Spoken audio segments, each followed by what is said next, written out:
gone. All right. Welcome to Duel of Galifar, Act 4, Scene 21. Eternity's End, Part 2. I was going to give it some other name or whatever, but I just figured let's just do this as Part 2. Let's not get any more of this bullshit. No. Part 3. Mess with them. Make them look for a Part 2. No. Just... That's true. So, yeah, where we left off, battle rages out on the Riedran plains, the border between Riedra and Adar. The epic battle of some of modern history's greatest warriors against the Riedran armies prepared and amassed by Epoch. When last the heroes saw the outcome of the battle, their armies were prevailing, though reinforcements were being called from across the region. But the heroes have successfully lured Epoch into the Tower of Time, preparing for the final battle. So I believe we still have Renockus in the hall. And let's see, to refresh my memory, does your hide in plain sight, is that still active? Or no, because I threw fucking 7 daggers at her in one shot. Okay. However, he did use our ability to... Not yet. We cut it off with me saying that she's screwed.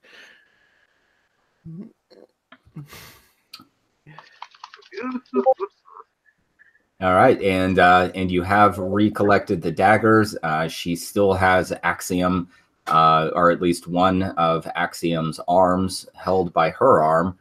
She was attempting to touch Axiom's forehead, but you throwing the dagger delayed that.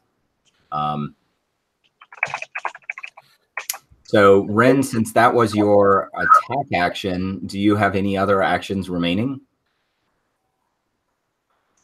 Let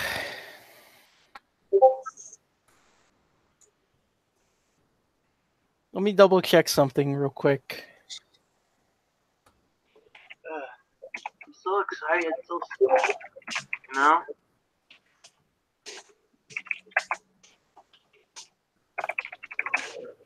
Come on.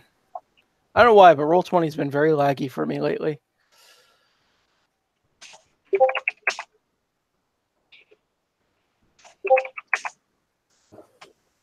Oh, why isn't it?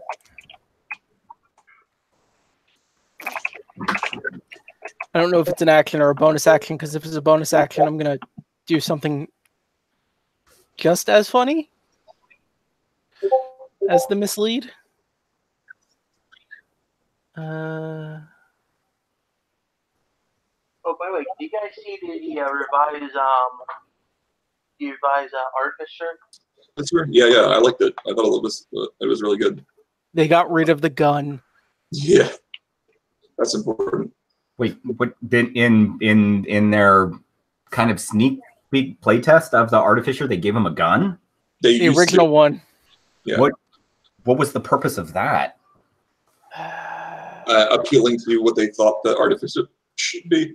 So I think what happened was they were originally going to release the Artificer in the Ravnica book, and then they decided to put out the living document of Eberron. And they were like, well, if we're doing Eberron, we can't put the Artificer in Ravnica. We have to put it in Eberron. No, I think they were going to, and they were intending on making the Ravnica Artificer until Keith Baker slapped him upside the head and said, "That's not the Artificer." He apparently gave them a lot of feedback, and they went back to the drawing board. And it took them 6 months to make an actual Eberron Artificer. Yeah, because I basically was calling that Artificer the Is-It-Fisser. Yeah. You know what they did? They took the gun and the mechanical beast companion, and they combined them to make the Artificer a turret. I mean, the turret actually comes from DDO. That's something they can do in DDO. They drop the turret. Fourth edition. Actually, probably DDO came first, so that probably where the DDO. Yeah, the DDO Artificer came first. It was they might have worked together, but I remember specifically that the DDO Artificer came first. Anyway, yeah. We're stalling. Yeah.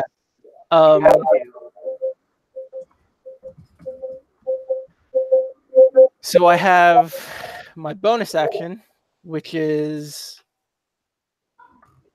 I still have my object interaction. I'm going to use my object interaction. Noah, can I get an aura around me, please? Sure. I need a 15-foot aura.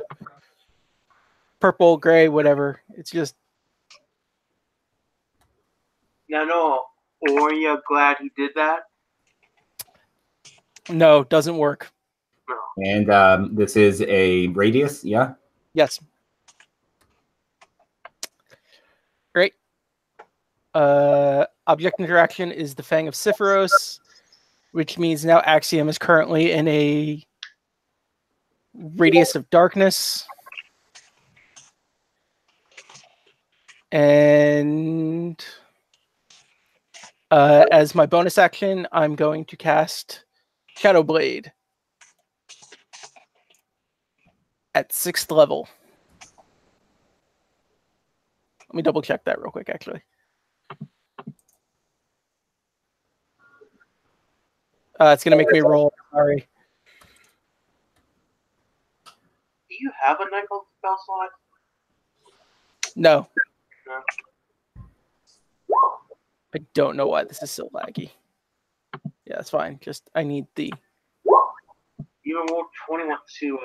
Okay, it's not doing what it's supposed to, so I gotta actually do this. Third or fourth. Come on. I don't know why Roll20 has been so laggy for me lately. I'm gonna cast it at 5th. So there we go.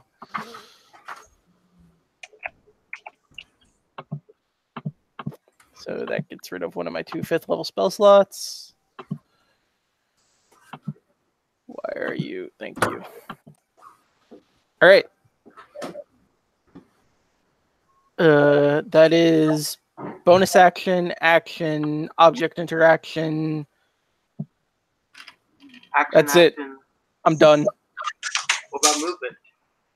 I am actually, yes, I will move 5 feet.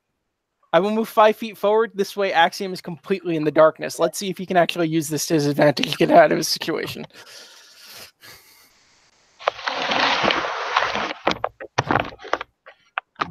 And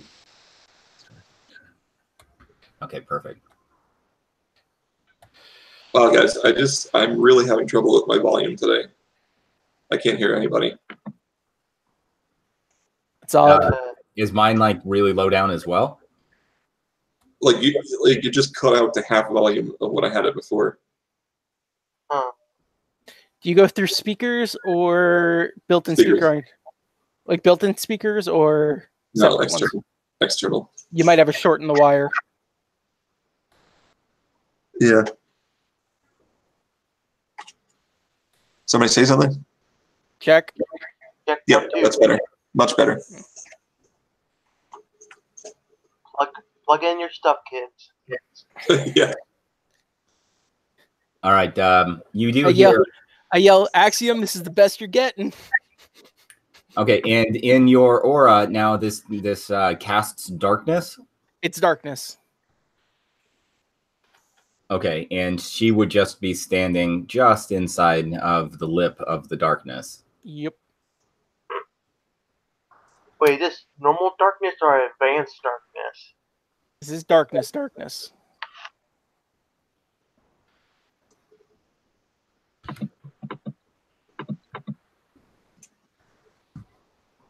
So we gotta pray she doesn't have dark vision. I thought darkness countered dark vision. I don't think it does anymore in 5th edition. All right, so you do hear. Wait a minute, what the hell? In dark and dim conditions, you can see my darkness over dim light. Yeah, it doesn't say you can't see in magical darkness anymore. I would imagine that is just a given. Well, it used to be that if it was magical darkness, you couldn't see in it. But I think with 5th edition, they simplified it with dark vision. What was that? Wait, sorry. Did they simplify darkness in... Well, it just says that even like a creature with dark vision can't see through this darkness, and non-magical light can't illuminate it. So, yeah, in 5th edition, they just made deeper darkness the regular darkness spell, so it's pitch black. Well, this isn't deeper darkness. There is no such thing as deeper darkness. In 5th edition, regular darkness is deeper darkness. So it's advanced darkness. It's pitch black. So, Renockus, at the end of your turn, you do hear Epoch kind of like click her tongue a little bit.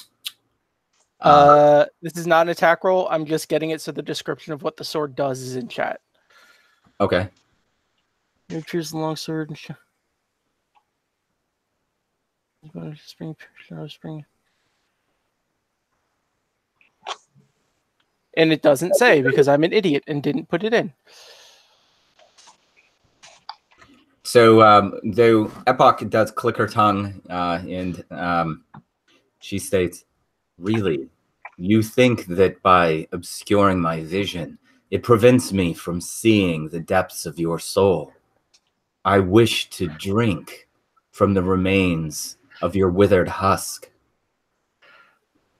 And 4 different creatures begin. Well, let's see. You can see in the darkness, no? Yes. Unless this is mark a shadow thing. No. No, this is the sword. Oh, well, I don't know what the sword text says, but unless it specifically says that you can see through the magical darkness, you can't. It's basically the inverse of the Sunblade. I mean, the Sunblade doesn't say anything about magical darkness and piercing it. It has to specifically say that you can see through this magical darkness in order for you to be able to.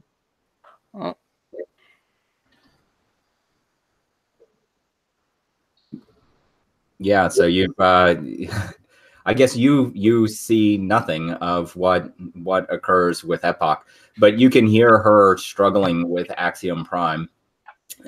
Since that was the end of your turn and she activated a legendary action, she remains holding on to Axiom. And Axiom's holding on to her.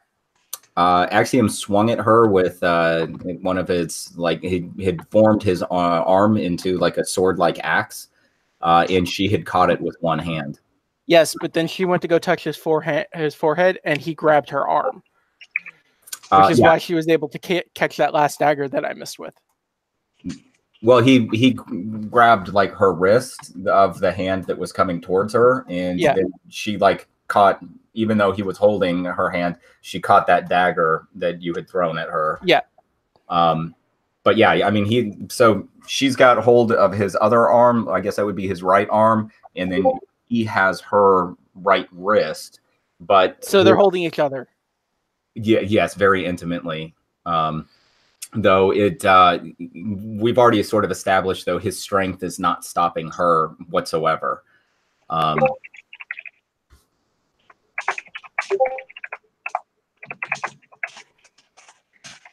So, do legendary actions refresh?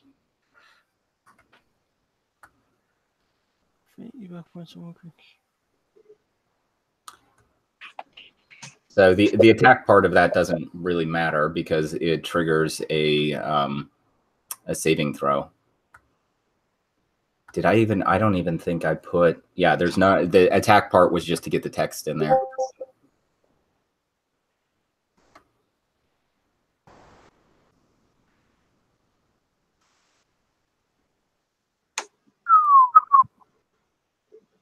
(40-12), frightened and paralyzed. So who is that at? Me? That is at Axiom. Okay. Well, hopefully that 3 misses. That's for saving throw.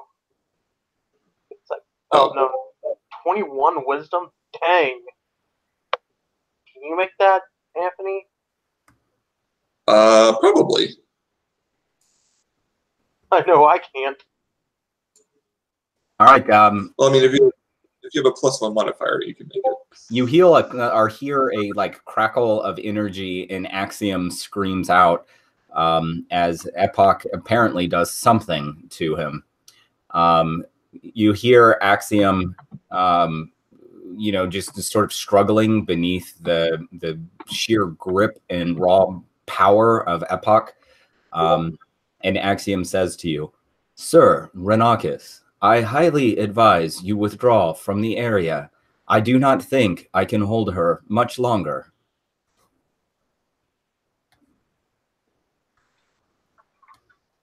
Why are you so laggy, Roll20?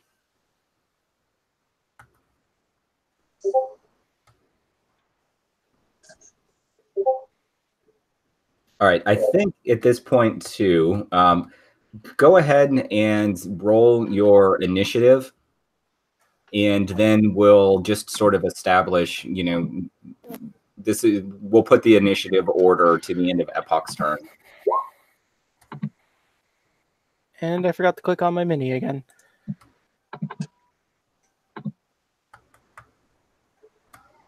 Hang on. Do I have anything else open? No, I don't.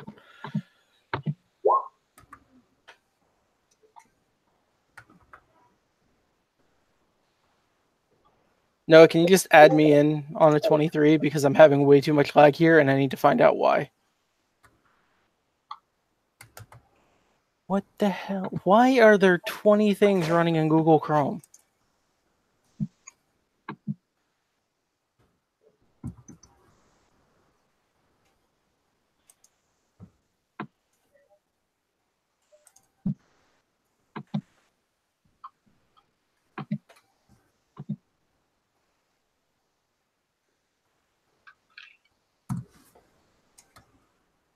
Okay, so you might lose me for a second. I have to turn off a bunch of my add-ons because, like, they're just eating RAM, and I don't know why. Okay, so we'll give you a minute to make sure you can kind of flatten that out. So I imagine, like, me and Anthony are on the same level, right? Yeah, I'm pretty sure we're in my grove. Caleb's grove. So while we're waiting on Ren, we can hop up to you guys and see if there's anything you'd like to do in prep or anything else. Okay.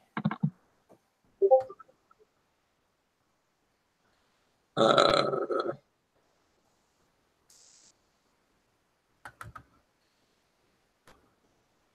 don't know. Let me see.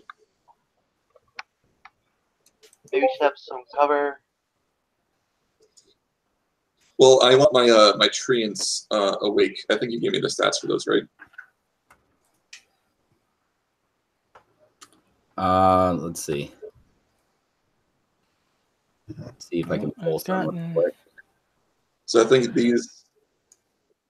Let's get a provider color there. These trees should be made into treant tokens.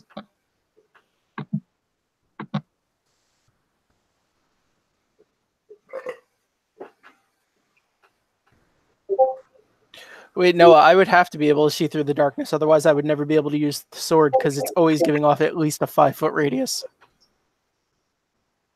5-foot radius of dim light or darkness? 5-foot at least a 5-foot radius of darkness, and then another 5-foot radius of dim light. Yeah, that would probably.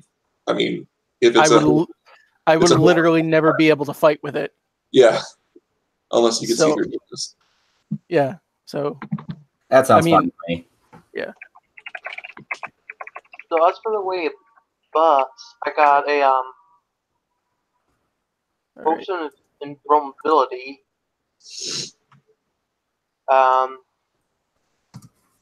And a potion of heroism, which is 10 temporary HP and the effect of blast.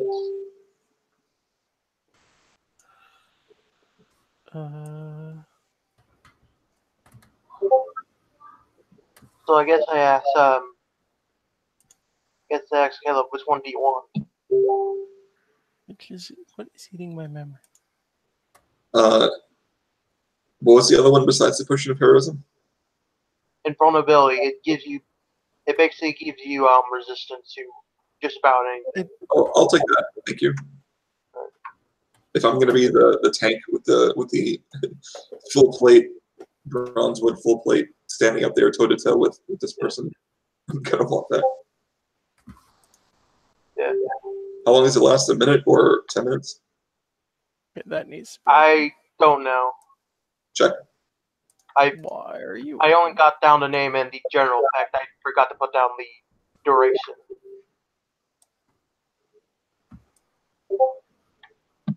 So then, yeah, I would have seen her do whatever she did to Axiom.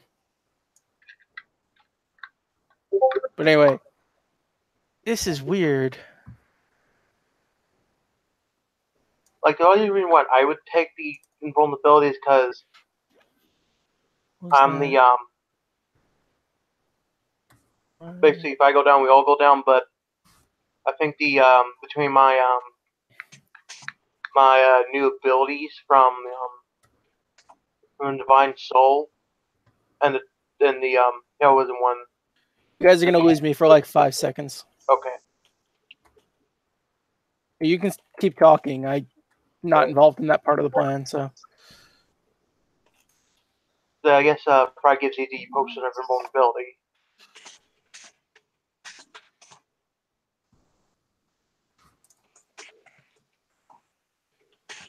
Or you're not gonna lose me. Make up your mind, Micro. Fucking. Tiger.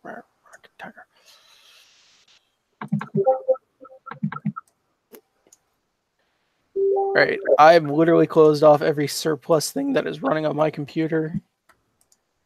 Have you tried reloading roll 20? So the funny thing is it's roll 20 that's eating up my RAM. Because I go into the Chrome task manager and it's roll 20 that's eating it all up. Makes sense to me. They must have done something recently in an update to the site that just broke something again.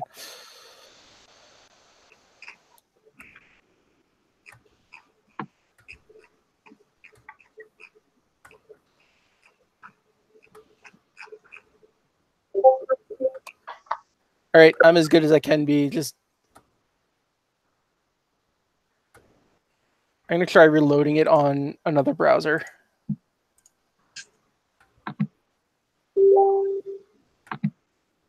So, besides your treants here, did we... Like, I know the plan was to try to set up some more cover here, but I'm not sure if we actually got to it. The grove makes mists that only we can see through.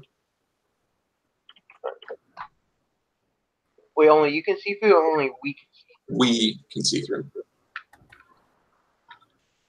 Okay, you should have 3 Trents now.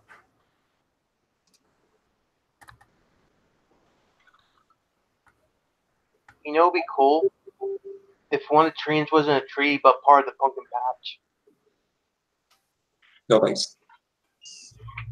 He wasn't a tree, but he was what? Part of the pumpkin patch. You wanted the Great Pumpkin. No thank you. But it's the Great Pumpkin, Charlie Brown. I'm not Charlie Brown, damn it. You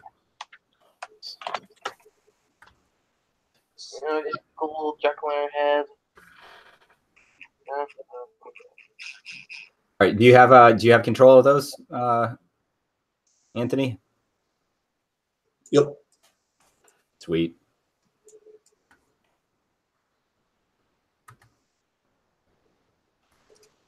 Gordon, Stanley, and Trevor.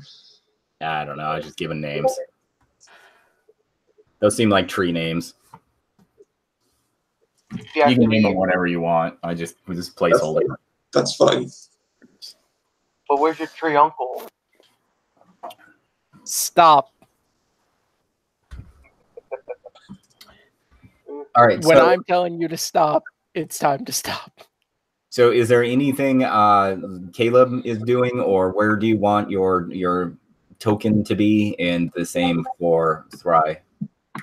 I'm probably going head up towards the grove.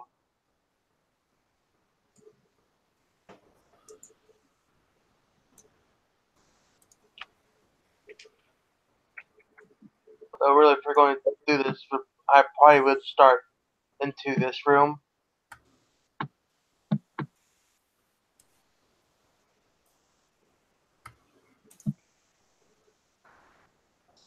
Okay, that's so you're going to go into the playroom. Oh, No, also, in the locker room. one of the trees is going to be using its animate trees ability to take the non-magical tree that we tree stride through and turn it into a temporary tree for the day. So I'm going to need a fourth tree. I'm at the locker room since this is probably when I just came up. All right. Most likely. Also, the trees are rocks fell over here, and they're going to distribute them to where they're standing so that they can attack with the rocks. The fourth temporary tree will not have the rock throw. He only has the slam ability. Why are you in Spanish?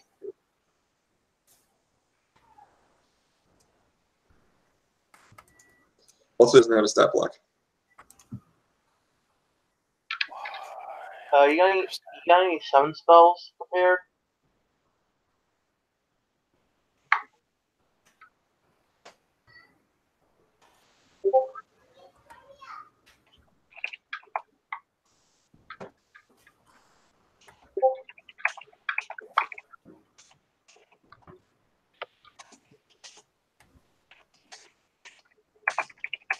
Okay, you said which one doesn't have a stat block? Stanley? The second one, tree number 2.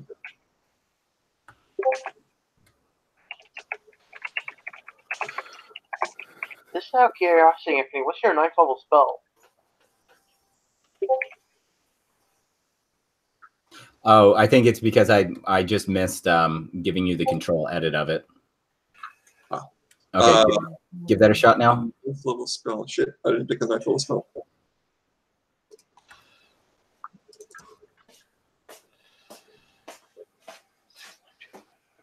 Yep, you got it. Okay, now you guys are definitely going to lose me for a second. Hang on. Well, now's your chance to sort out your spell list. Hold on, I think I also need to update my hit points. So I'm 17th level.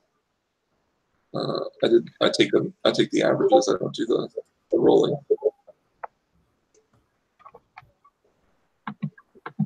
So our first level was 10 and 16.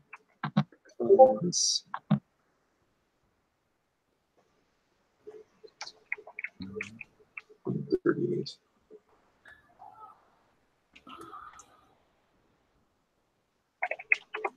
There we go.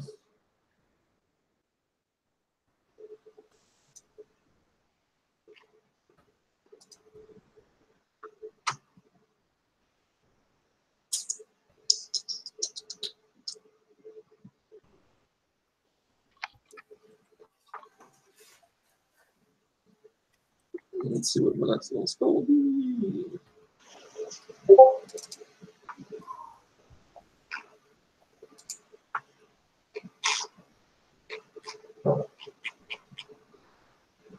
All right, I have it somewhat responsive. Also, apparently Google Hangouts doesn't work in Firefox. Yeah, well. I'm going to make my 9th level spell Foresight, and I'm going to cast that. What's Foresight do? Lots of good stuff. Okay. I need to cure somebody because I need to. Okay, so you can feel Use a bonus action on the ground with to the thick fog. appearance. Fog reaches 10 feet.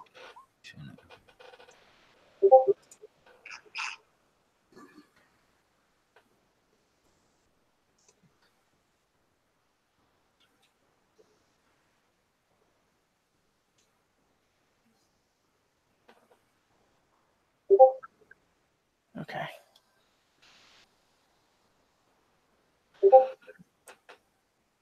Eight hours. Nice. It's a good use of time-based spell too. Yep. Okay, and then Caleb, where are you going to be by the Heroes Feast table, or are you going to be out in your grove? I'm going to be in the grove.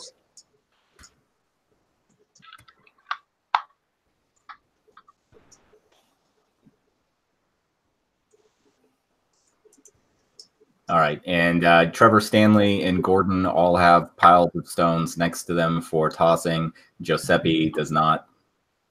Yep. And Giuseppe will be closer to the door, ready to charge anybody who comes through. Including me. Runs in. Because I'm that dumb.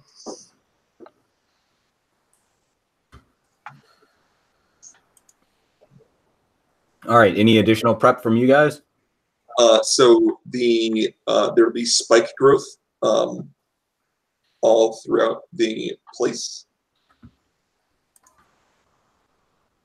Grasping undergrowth. You can fill any number of 5-foot squares on the ground that aren't filled with fog with grasping weed vines, as if they were. Okay, no. So everything is going to be covered with fog except for the pumpkin patch will be grasping undergrowth. Okay, so the whole area of the pumpkin patch is grasping undergrowth. Sweet, it works for me. As for me, since I started running up when that began, I imagine by the time we cut here, I probably just arrived, right? Ah, the hell with that. It doesn't need an icon. Spike growth. Let's see what that does. So I probably just arrived on the third floor then, right?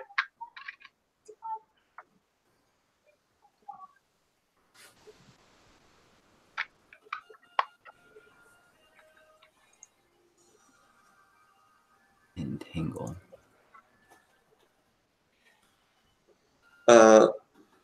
I'm not sure if spike growth will be. Everybody else will be immune to it. It did look like in the description it says that to a creature immune to this. Yeah, because to a creature immune, they're soft. They move out of the way. And the spike growth is harmless. Yeah. All right. So yeah, 20-foot radius spike growth. Yeah, because and previously in the description, when you determine your friends, they're immune to the negative effects. Yeah. Yeah, that's fine. All right. So. And 20-foot radius circle starting from here. That's the radius. For fog? Or for what? Spike growth.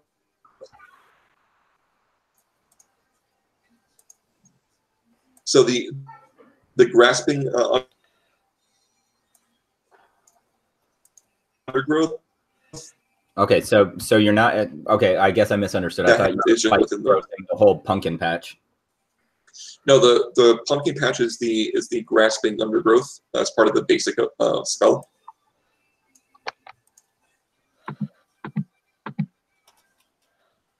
Oh, okay. I didn't read down far enough to see the spike growth.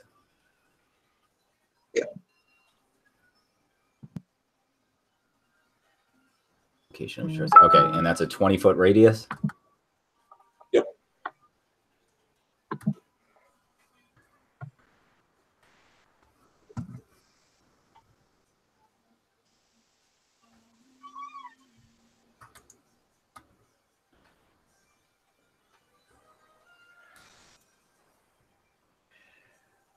Okay.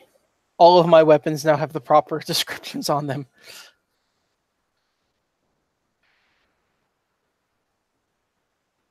Spike growth.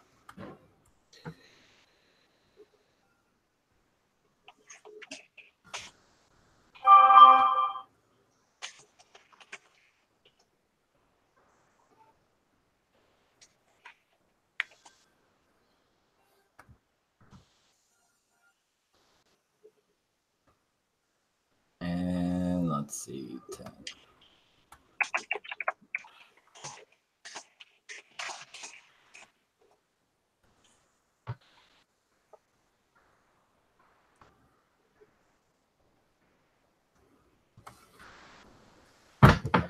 All right, so that's all spiky. And everything other than the pumpkin patch is obscured by fog? Yep. All right. And you're hanging out in the pumpkin patch? Yep. And then all of us are immune to all of these effects. And then where did Thri go? So I said, so basically I put Fry in the locker room here. Because I figured by the time we switch over, Fry would probably be just coming up the stairs here. So because I was having that issue with Chrome and everything, I might have missed the commands that were given to the Trents. Are the commands to attack anything that comes through the door? Or is that what they're commanded to do? I think if no, they're not going to attack us because, like Anthony said. Well, I'm asking very particular because I have no intent of coming through the door. I'm sorry. What was the question? What exactly did you order your Trents to do? Because I was fighting with Chrome and Roll20. I missed all of that. They're gonna start attacking any enemy that comes through. You're immune to the growth and the trains, so you're fine. Cool. Again, just wanted to make sure because, like I said, I have no intent of coming through the door. Okay, so I guess anything else with Caleb and Thri? I guess Fry was continuing making his way towards the grove. So we got like what 3 turns. So the will be 60. Well, there wasn't necessarily like I mean, you guys had some give and take time when you were setting up and luring Epoch here, so like if you want to be in the grove, I'm fine with that. I assumed that's where you guys booked it to. Yeah, I wasn't sure if Fry would when I said there go. Yeah, I don't. That one can be out of sync with, you know, like the reality of time, so to speak. So, because I'd like you to have the sort of chance to have any preparations in place. Yeah. So even though we're in the, I guess I'll hide behind the cabin here because even though, you know, with the mist and everything, I still feel lost if we're at some actual physical cover. Yeah, all right. So you're just kind of like peeking your head around the cabin? Yeah. That's about where I am downstairs, so. By the way, all right, Noah, let me know where I can go. Okay. Wait, what's the duration for the potion of vulnerability and potion of heroism?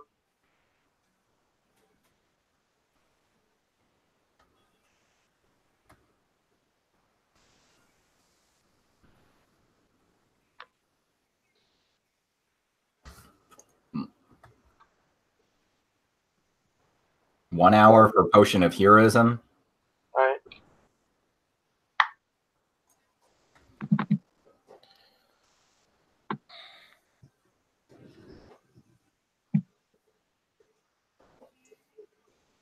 And would you say the same for the potion of vulnerability? Then I drink it immediately. And I drink mine. Okay, so yeah, Renockus, you did see Epoch pointing her fingers at Axiom, holding him against the wall. A crackle of temporal energy shot from her fingers, zapping him in his head. He's sort of struggling beneath her grasp. But after your actions, before she zapped him, you did see that she summoned in a few of the Chronoforged, as you sort of recognize them to be. Ah, okay. So there's 3 of them standing behind her in the hall. Yeah, notice it was a legendary action. Hopefully it's not one of those that you generate.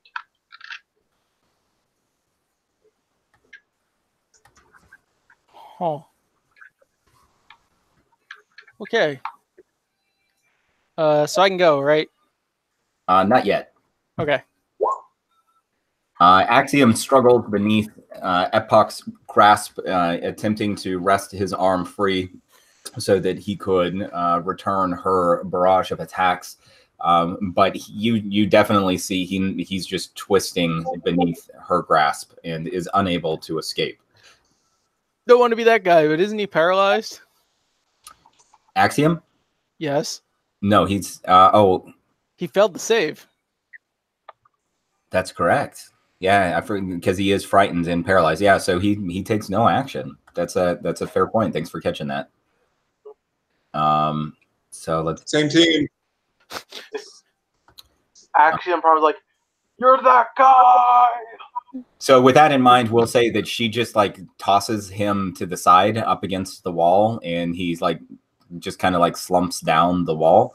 One of the Chronoforged that you didn't see actually emerges from a side room and rushes towards you. If he doesn't have dark vision, he's got disadvantage on attacks. And just to be safe, I'm also going to shield. You mean pierce through magical darkness vision, not dark vision. Well, yeah. You know what I meant. Because even if he does have dark vision, he still has disadvantage. Yeah. However, They have time vision. They can see your time signature. they have blind sight. Oh, fantastic. Well, good thing I have shield.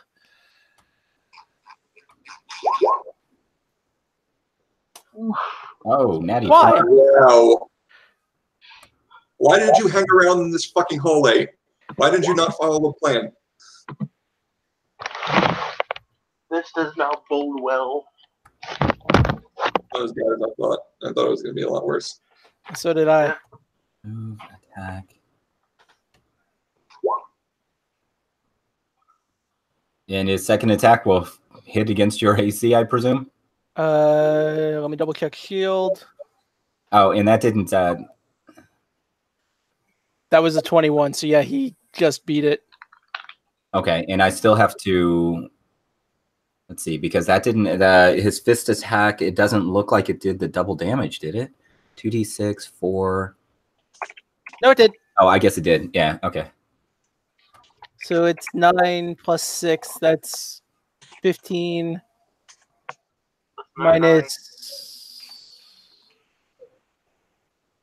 15, 24. Yeah, so the Chronoforge comes barreling around the corner. Your hope and expectations that it would be blinded are shattered immediately. And we'll say that this thing just like double fist punches you at the same time, like in your chest, sending you just a single step backwards as you brace.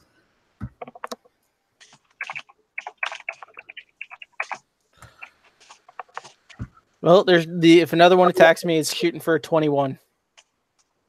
Yeah, and the second one does come forward to launch its attack against you.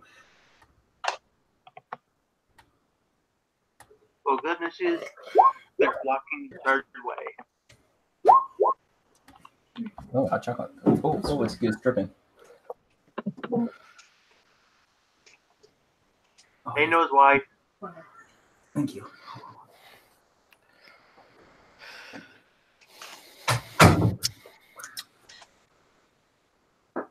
All right, hot chocolate. All right, this one you easily fended off as sort of in real time. You've got these two Chronoforged that they're both coming in with their fisticuffs.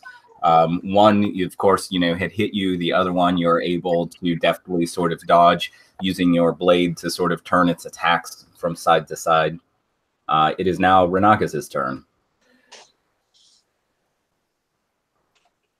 I'm not limited to when I can take my bonus action. I don't have to take my actual action and then my bonus action, correct? I can take my bonus action first? You can take the bonus action at any point, as far as I'm aware. Cool. Bonus action to disengage. Move back 15 feet. Let me double check something.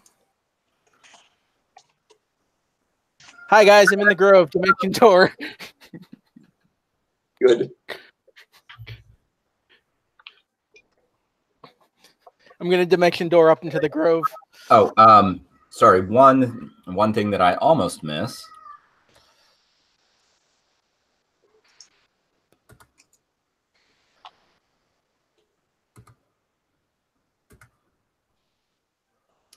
Give me a Constitution saving throw. I'm using time poison.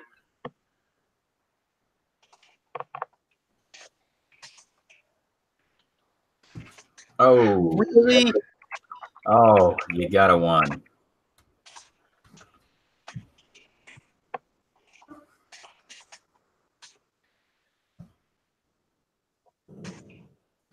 All right. You feel yourself as you're sort of, it's almost like you're stepping through molasses, though it doesn't impact your actual speed. You just feel some sort of like force of resistance. You take 15 points of temporal damage. And you, let's see. If this is her legendary action, doesn't it happen on initiative 20? This is an aura effect. Okay. And that's the only effect that you're aware of that is applied to you at the moment. And then you step outside, like now exactly where you're standing is where you feel that sort of pull subside. And then suppose you're dimension dooring. Yep, dimensioning dooring up into the grove. Okay. Now that we know like the specific like reach of that, can we get an aura for her?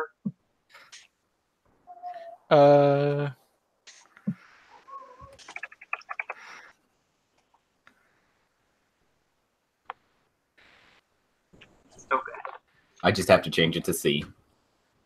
Yeah. Okay, and then we jump up to floor number 2.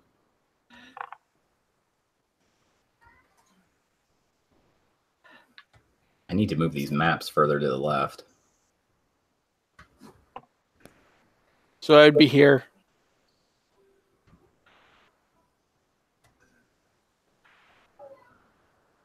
Okay, give me a second as I'm just bumping these maps over to my far left. So I don't, like every time I change a map, I don't have to scroll and scroll.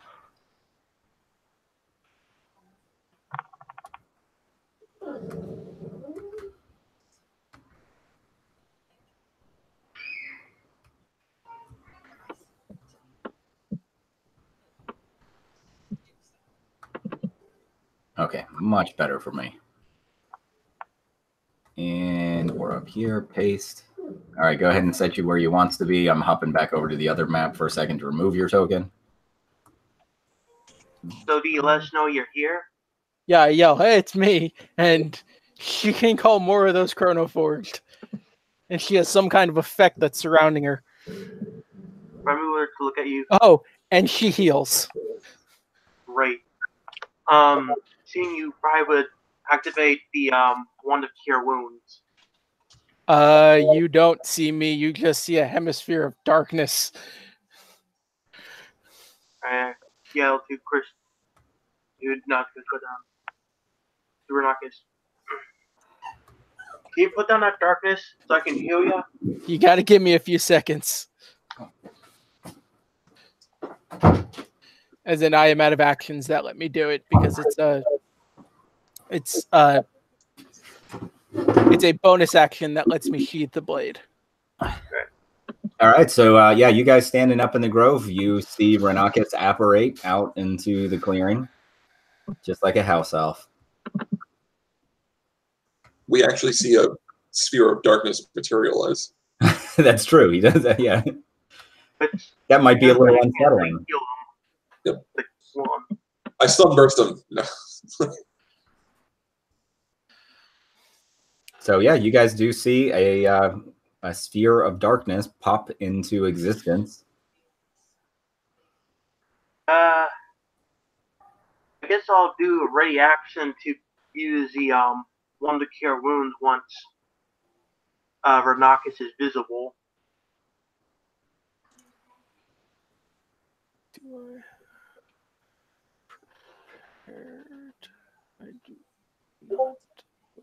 Warriors, why don't you come out and play? So is the I mean, now we're sort of back out of initiative for a little bit. So is there anything you guys want to do at this point in time? Yeah, stow the the fang for a second so I can get healed. Okay. 6 charges. Got to hear wound from it. And of course, Ren is relaying what had transpired in the hallway. Yeah. Okay, so it has 6 charges, and for each charge, I can increase the level. So how many? So like how many charges do you want to expend here? I mean, that's your call. I was taken down to about half of what I was at about, but that's still, I'm at 62 out of what was 111. It is 1d6. Oh, and I suppose I should ask too, for sake of clarity, is this door leading into the tower, is that open or closed? That's closed. Denon painted it shut. No, not this door down in the grove leading into the tower. Oh, This one? Yeah. That's open. That's open. Okay. We basically open all the doors to the grove. Like we made like a direct path for it, and we basically barred and closed off any other door. Okay. Yeah, because that would be important for line of sight down the hallway. Okay, so also, I'm going to call back Moonin and do his little pocket dimension. let me look up cure wounds. Oh, damn it.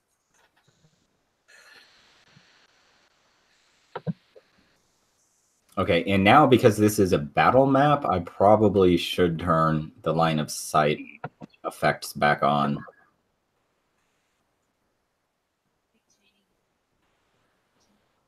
I mean, you could just hide the minis that we can't see on the DM's layer and move them that way. Well, I think I already have all the lines and everything drawn for the Fair. dynamic lighting. If it becomes a pain, then I'll just turn it back off, but at least for now, I think that makes it a little easier. Yep. I think you can turn like global lighting on so that we don't have to. I mean, it's still bright out, right? Like we don't have to do the radius. I'm going to use 3 out of the 6 charges to give him 3d8 plus 5 healing. Okay, that looks like it's working well enough then, yeah? Yeah, for once. So you heal 22 points.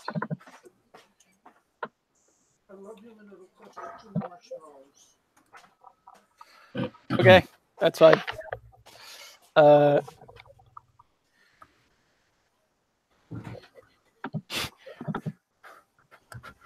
Ren's holding up the sheathed fang of Sephiroth, so it's just the hilt, and he goes, they saw right through it. Do you think they'll see through the fog? Oh, most definitely.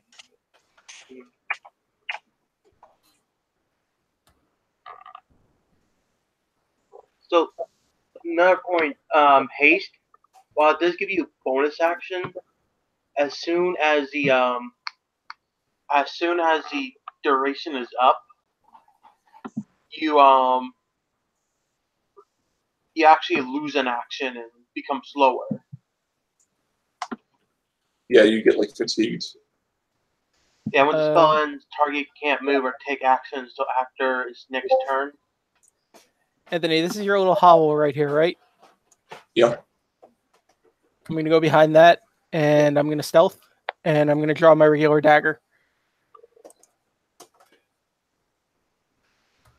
So do you think that it's up to him if my concentration could be broken, but do you think that's worth the risk of not doing anything for 1 turn? I mean, it's 10 rounds in. Yeah. I think, like, cast it once you see her. I literally rolled an 8 and a 9. I don't know what I did to anger roll 20. Oh, yeah, no, I know what I did to anger roll 20. You took away his ram.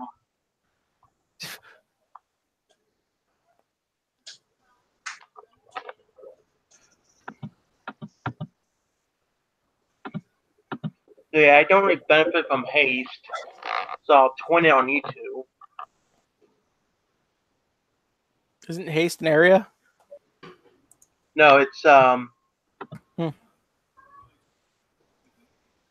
it's a one creature per spell slot, but I can twin it and stuff.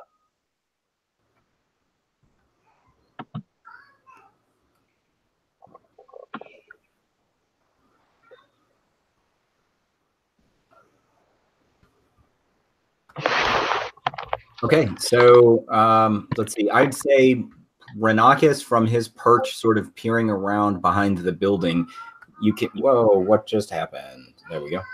You can see the hall is beginning to fill with a file of Chronoforged, and they are marching up the hall methodically.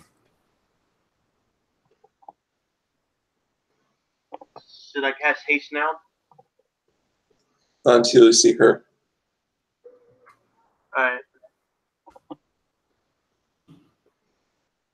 One of the Chronoforge darts into the room to the left, your guys' study.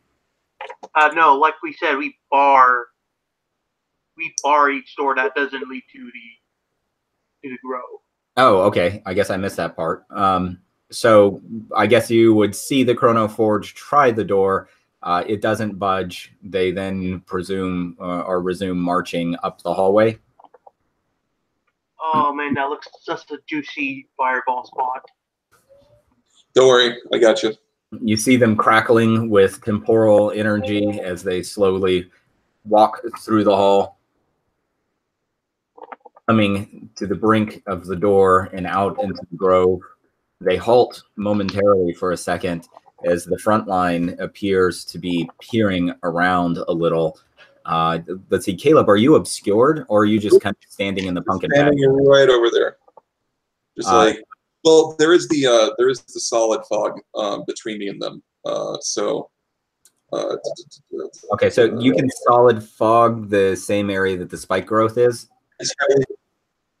Growth is just anywhere I want within the grove. The solid fog cannot overlap the grasping undergrowth, which is the pumpkin patch. The pumpkins, yes. So anything that's not pumpkin path is solid fog, which is heavily obscure, which means that you can't see further than 5 feet in front of you. Okay, so this whole area then, except the pumpkin patch, is obscured in dense fog.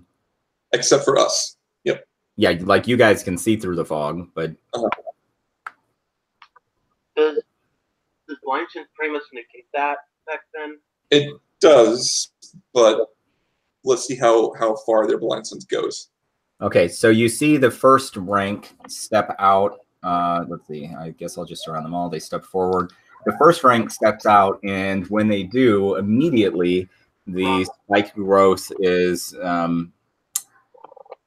creating some difficulties for them. So they take 5 damage. Go ahead and you can roll 2d4 piercing. 5 damage. Don't forget sorry, I guess I was scrolled up in the chat log. 5.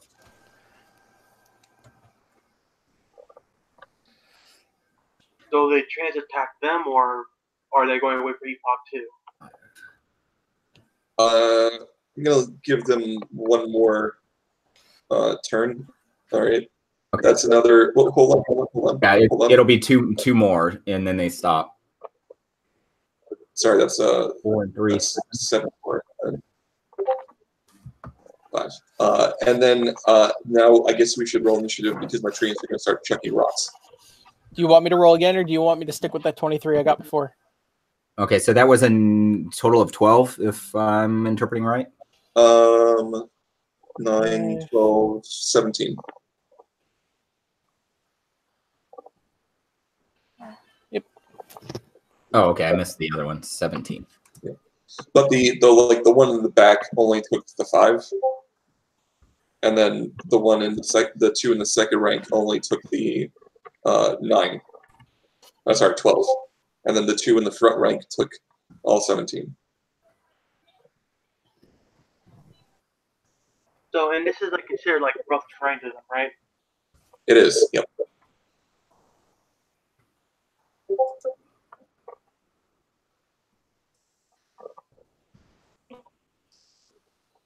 So if we're rolling initiative again, Noah, do you want me to stick with the 23 or do you want me to roll again? You can roll again on initiative because we dropped out of combat and came back in. Okay. Better than my 9.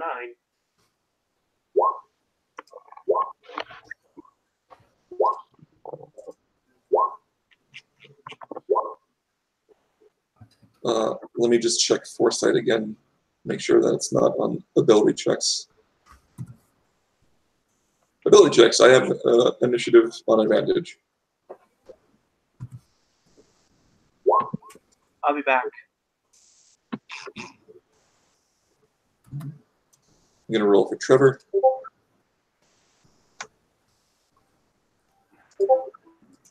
Stanley.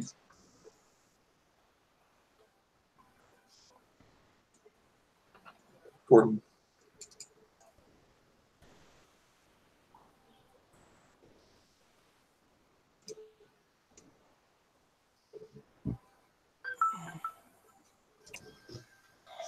Gordon.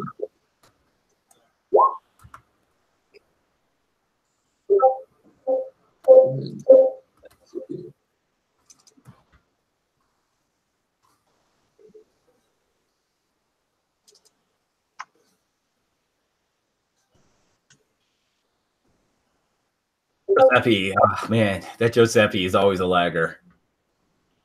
Well, he's also not actually a creature. He's just a magically animated tree. He has an intelligence and charisma scores of 1. 1. It's like negative interactions. He's an ugly tree, a gnarled tree. It just means he doesn't have much personality. Anytime you have a conversation with him, you'll get bored. I'm going to quit right now. I'm sorry, I forgot about your. Finally, that was the straw that moved the camel's back right at the end of the campaign last session. Bye, guys. What happened? I did forget that deep-seated hatred of puns. Oh man, I missed a pun. Oh, James right, very initiative, but I mean, at least I get like a free attack. I was up at the giant sequoias yesterday. That was fun.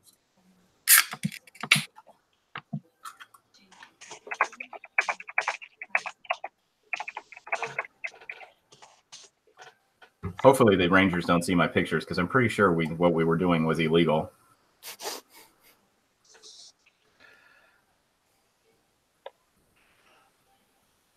All right, so now we just need to see the actual order, and I have a plan.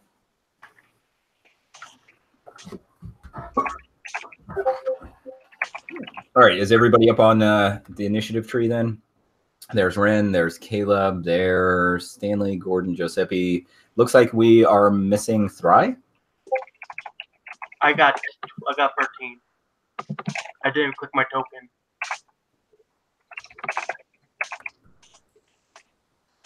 Sorry.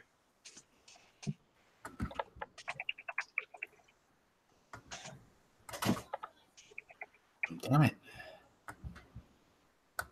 There we go. Your token was so far up on the map that it wouldn't give me the top of the menu. All right, 13. And now let's get this into descending. All right, but let's see. I believe your intent, though, with Caleb was that they would ready an action, the Trents. So when the Chronoforged entered, they would attack. Uh-huh. So as a result, since Chronoforged is 21, we'll just group the Trents and give them an initiative of 22. Because when you ready an action, doesn't that change your order in the initiative? You're thinking of 3rd edition. Oh, okay. They didn't apply that in 5th? No. It's going to take me a long time to shrug off those the 3E rules. Yeah, man, I still ask for will saves and reflex saves. All right, go ahead then, but their ready to action would trigger, and they would get to attack regardless. Okay. Yep. So it's 1 rock attack each for Trevor, Stanley, and Gordon. All right, welcome to the rock concert. God damn it! That was. It just comes so natural to me. They're going to rock them like a hurricane. No, see, Stop. Look what you fucking started. This is what happens every time with puns. People just can't stop making bad ones, even if you say a good one. They just can't stop themselves, and it goes on for minutes. So shut up. All right. Anyway, I don't know why the damage isn't. Oh, there we go. Obligatory queen lesson. Hey! Holy crap! Okay, so I do have to modify these because they're not attacking with advantage. I don't think. Oh no, they are because the enemies are blinded against them. Yes, that would be. Yeah. So these Chronoforged are stepping out and into the fog. I'll kind of have them fan out a little because I think that sort of makes sense too. Since they would come through and kind of step out more immediately, I don't think we'll adjust any of the damage. Does a 17 hit? No, it does a 17 hit. I'm sorry, I'm pulling up their thingy. Yes, it does.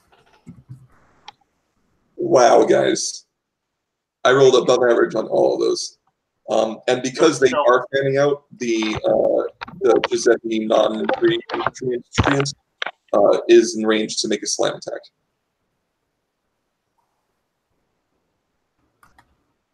Wow, don't mess with treants. Nope. Also, don't mess with a Drew in their grove. Yep. So you can pretty much decide what targets what there for those. I'll leave that up to DM's choice. So we'll just go, I think, clockwise order. So Stanley will peg this one right well for 35. Holy crap. Uh-huh. I'm going to have to flavor some of this up too because it's too beautiful not to. The second rock would be the 21 and hits for 31. The third one here, so that one, it'd probably make the most sense rather than go clockwise on them. Gordon would hit. So I'll give you your choice. Does Gordon want to hit that top one on the right or the bottom one on the right? Do the top one. All right, and that's 30. Yep. And all right, so the slam, I don't think is technically with advantage. No, because their blind sight would allow him to sense that. Yeah. So what we'll say here is that as Giuseppe's branch launches out at him, the Chronoforged is able to react rapidly and grab the branch and sort of snap one of the branches off in protection of itself. It does no damage. It's purely flavor. Yep. Stanley's boulder, as well as Trevor's, soar through the air and plow into both of these Chronoforged, the frontliners, which I think would knock this left uppermost one backwards and into like prone on the ground just inside of the door. He skims and knocks the other Chronoforged forward just slightly. And the other frontline Chronoforged, the very same thing. The boulder, just the sheer force and momentum, carries it backwards and into the wall just inside of the hallway. They're both knocked prone. Nice. Let's see. This other one from Gordon catches this topmost Chronoforged directly in the side, causing it to slide 2 squares to the left. And as a result of this, although it was flavor, I think it also makes sense that as they're pushed through your brambles, that they take each 2 squares worth of damage. Oh, yeah, I think that, yeah, let me read the spell. So 4d4? If they move 2, yeah, it's 44. Ha! Oh, God. Okay, negative 14 on that one. Now we'll do the one on the left inside of the hall. Or I'll just apply 14 to each of them. You don't have to roll again. Yeah, I think that makes sense. So, but yeah, I think Caleb actually, like, they can hear him through the fog just laughing, like. And you also notice from this distance that as they both from like the denting in of these huge boulders as well as getting pushed through these excessively sharp brambles, that portions of their chronoforged armor have sort of been ripped away, or large gouges have been made in portions of their bodies as well.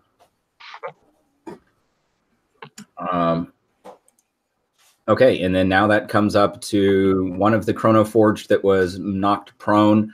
It stands back up. It says nothing. So far, these chronoforged have been completely silent. But it steps back into the clearing, and we'll say, let's see, the fog costs its double movement as well, isn't it? No, the brambles are. Yeah, the spike growth is double movement as well. Fog reaches 10 feet in addition.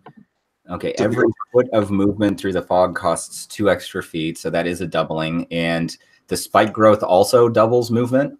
It just says it becomes difficult terrain, which also doubles movement. Yeah. Okay, so basically with a speed of 30, they could move 1 square. I mean, me personally, I would not rule that difficult terrain stacks. It either is or isn't. But if you want them to only move 1 square, that's cool. Wouldn't they just have one? I would see it as from two different. I would see it as from 2 different sources. Yeah, and it doesn't, since Solid Fog doesn't mention difficult terrain, I'm assuming it's more of it's kind of like swimming through different liquids. Oh, yeah, I can see that. Yeah. So we'll just, I mean, I don't think it would prevent them from moving 1 full square, so I'll just round that up to one square of movement then. Okay. So they're just gonna like friggin' trudge through. So I will need a 2d4 bramble damage on that one. 7 more damage.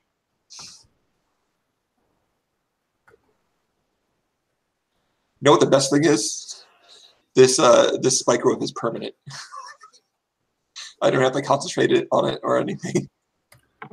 And you can see that as this one like steps forward, it is like the spike growth is creating additional gouges in it. All right, now it is Theri. Right. Oh, and I should mention as well, of course, it just bears note that you have not yet seen Epoch. Yep.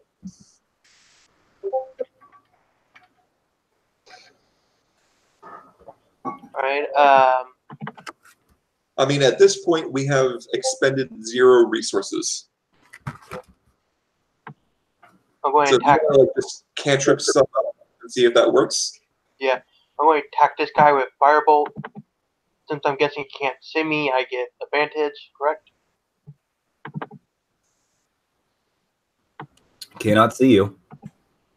Yeah, what's the range of the blind sight? 30 feet? I don't know that that's information I want to divulge. Well, that's what I'm guessing right now.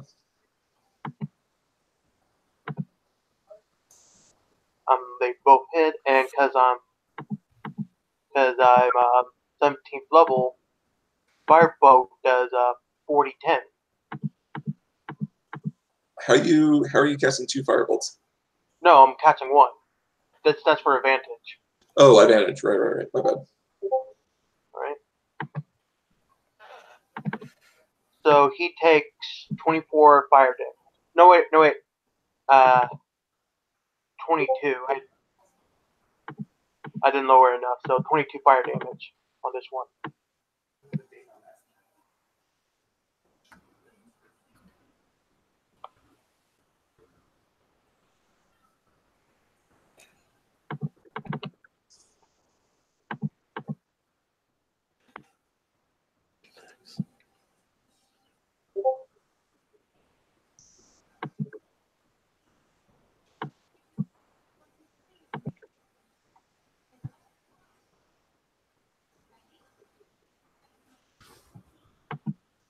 I'm rereading their stat block for a second.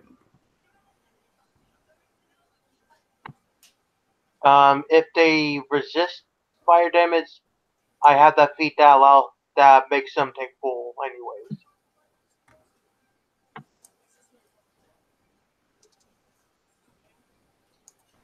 I was more looking at any of the sort of other effect. I mean, there's a lot of stacked effects going on at the moment. Yeah. Okay, your firebolt sails through the fog, creating a rather neat illumination effect for you. And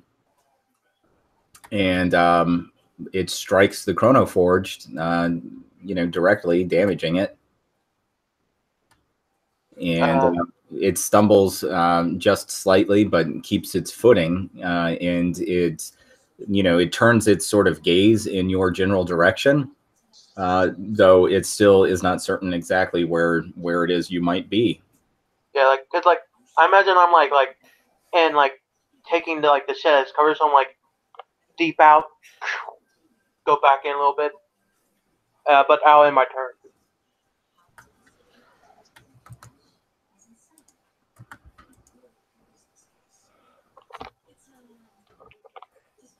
So next up is Stanley. Stanley.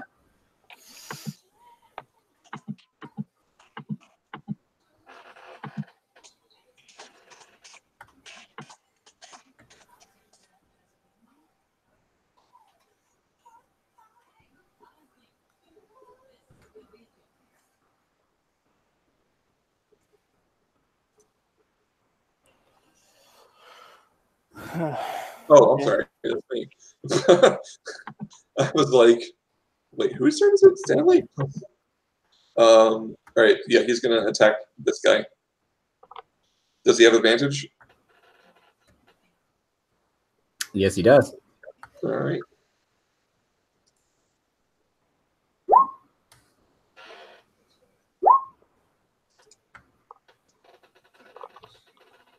Badoof.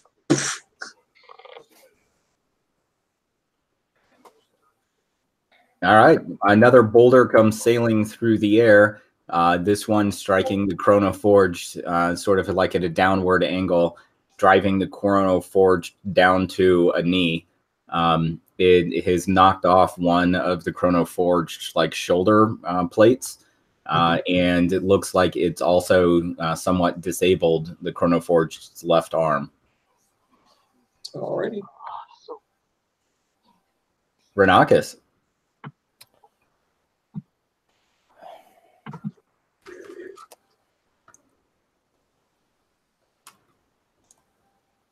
I am going to move here because I am very sure by this point my Shadow Blade has ended because it's only got a duration of a minute.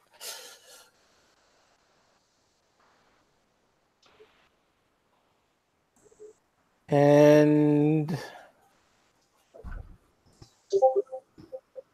on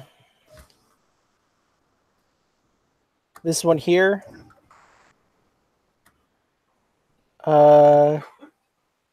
I'm going to cast Shadow Blade again. Going to cast it at level 5 again.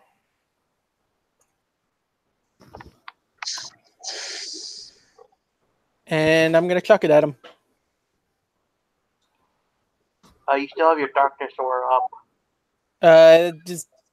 That's fine. I know you got the. Okay. It's not actually up. It's just I know. It's good to have that. Okay. So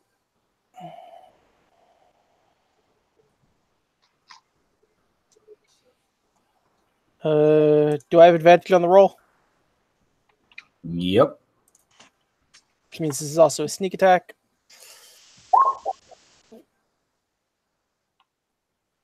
$29. That's definitely going to hit. All right, now it should for that. We go to. If I coded this right and I did this right when I set it up, this should roll 4d8 and my sneak attack damage.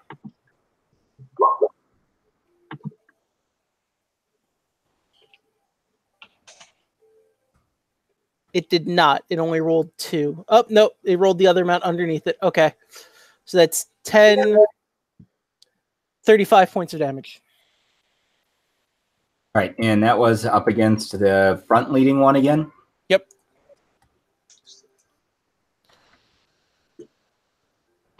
$35?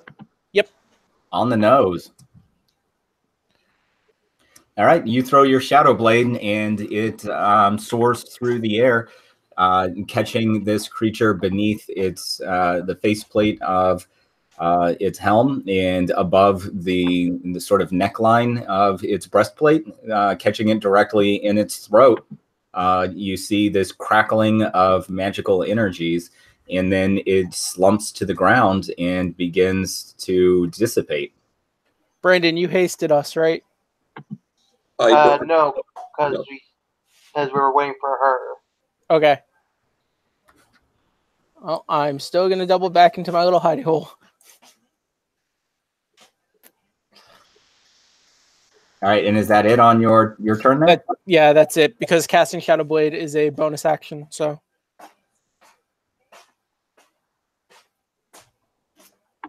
Caleb. All right, I step 5 feet forward. So now I'm within 30 feet of this guy. And then I cast Produce Flame, and I chuck some fire at him.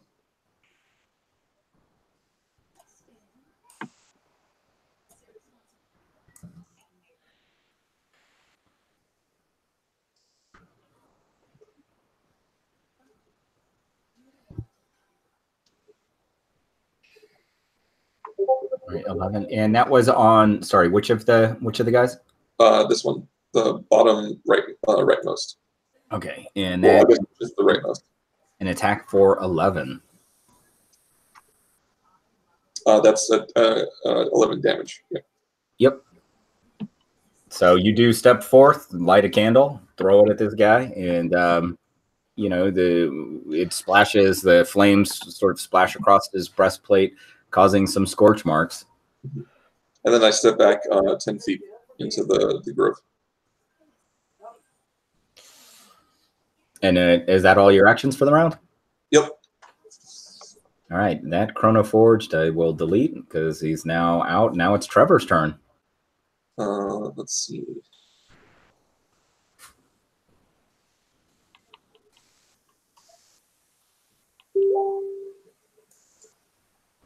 So you know she's probably gating in more of these as we're fighting them up here, right? That's why I'm trying not to expend any resources. Yeah. Trevor will move up and throw a rock.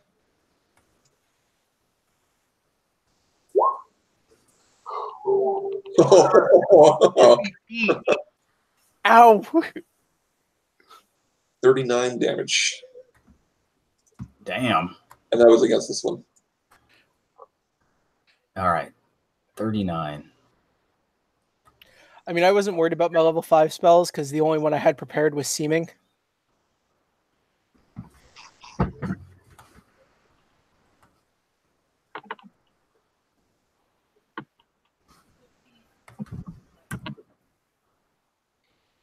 mean, I was excited to. That Chronoforged, you see it still sort of grappling a little bit with Giuseppe's branches when it gets tagged from the side by the rock thrown by Trevor, sort of slamming the Chronoforged up against the wall. Because its proximity to the wall, it doesn't take any of the sort of damage from getting dragged through the brambles, but you do see there's a good chunk of a dent on the armor in its upper right arm.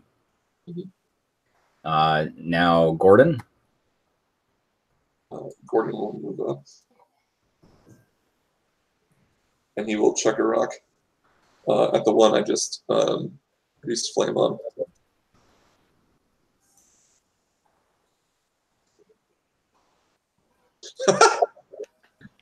Dang, man. What's up with these like power hitting trends? Yeah. Right. The only time I rolled less than average was the one I got a crit on. To be fair, also, Trents are living siege engines, so... Yeah. Like, this is why you don't fuck with the druid in his grove.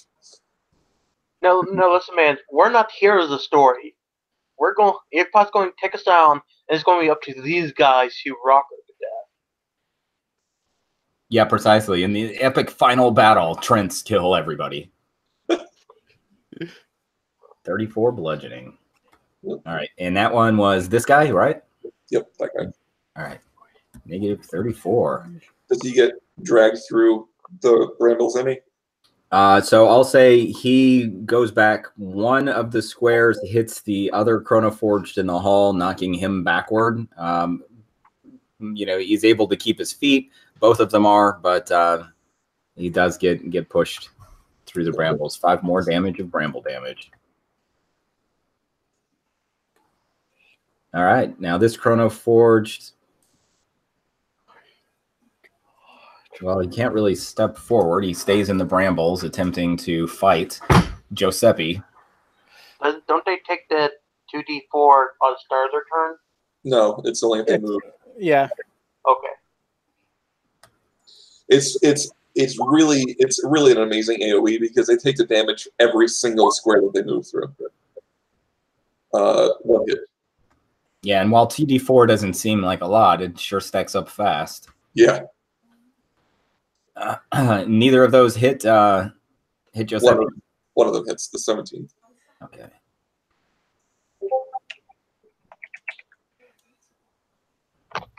So he snaps a piece of bark off of Giuseppe's trunk. Yep. A whole 6 damage out of 138. Next, you see that this Chronoforged here actually stops for a moment and then begins to walk backward down the hall a few steps. He's gonna jump it. Okay. As well as followed by the other Chronoforged that had been tagged last by Gordon. He begins to withdraw, both of which they look like they're setting up some sort of defensive formation. And it's Giuseppe's turn.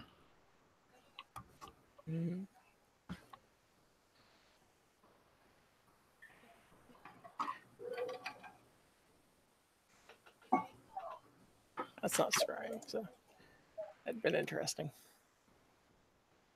I think it's with.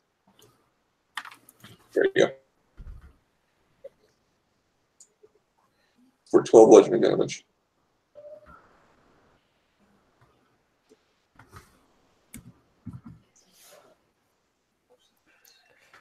So while the Chronoforged is attempting to damage Giuseppe's trunk, a large branch comes down and just like beams him on the head. 12 points of damage. The Chronoforged sort of stumbles slightly, but is able to keep its footing. Now they're doing some sort of defensive thing. It might be worth for fireball them now. No. This Chronoforged here, you see a flicker in its eyes of some sort of, bluish energies, bluish purple, the temporal energies that you've recognized from your time inside of the tower. You see it just sort of slowly walk forward 3 squares. So it's going to take that damage. But here you see it, it just sort of slowly starts to give like a golf clap. So it's Epoch, like direct control, like Mass Effect. Okay, so that's 12 total. Yep. And you see it sort of resembles like what you've seen in the streets of some of the cities you've traveled through, where you get the street performers, and you've seen them before where they have these little like dolls, mannequins, and make them talk. And you get that kind of same sense where this one's like mouth is oddly moving like up and down as it says, "Congratulations, heroes. It seems you have prepared for my arrival. However, you do not understand the gravity of the situation in which you find yourselves. Why do you resist me? Why must you fight to preserve the tower when it is rightfully mine?" Fry, kill it. It is Fry's turn. Only Right, proper says- response to that. Yeah. Right, says, because you're going to end up killing everyone, every timeline ever. And I firebolt her. All right, for the time being, I'm going to turn that fog of war back off, or the lighting effect, just because it's ugly on the map.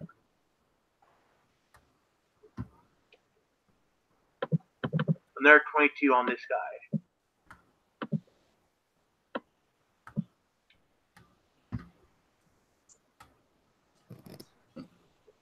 Did that not change?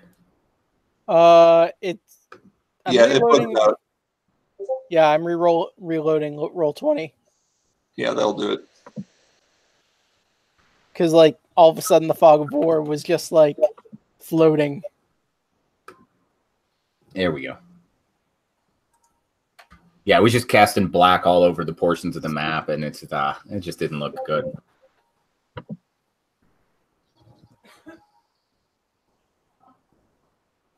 Okay, so what are you doing there, Thri? Oh, another firebolt? Yeah. And that was the one that was speaking? Yep. Yep. 22 fire damage. All right, your firebolt flings forth, striking it again, or not again, but this one in its breastplate, causing some of the metal to melt and drip down as a liquid. It is quite severely damaged, you can see. Your Stanley. attempts are futile. Chronoforged can be endless. Shut her up! And then endless. I am Epoch. And Stanley does what? So in the middle of her speech, Stanley pegs her with or tries to peg her with a rock.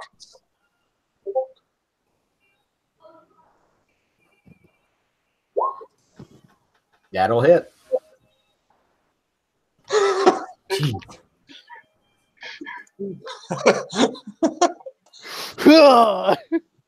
I am Epoch. This boulder like strikes this Warforged in the head, or Chronoforged, flinging it immediately like down to the ground and up against the wall. Go ahead and I mean it doesn't have many hit points left, but give me the bramble damage. How much bramble damage is that? We'll call that 2 squares. 2 squares. And like, okay, so like, is the light like still in its eyes as it's like skidding across the ground? No, so you're free to give a descriptor of how you want this to look. Okay, so she's like in the middle of talking and gets beamed into the ground and is like dragged through it. Like there's a divot in the grass, and like her neck is like craned up and like twitching, like as the Chronoforge like just malfunctions and dies. But there's still that like glowing light in her eyes. So like as it's fading, Caleb just kind of steps up, you know, not like movement because it's not his turn or whatever, and he just says, if you want to run your mouth, do it in person. And then the lights fade.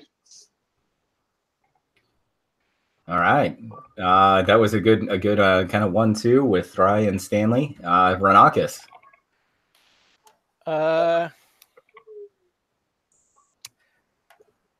I would like to make an Arcana check.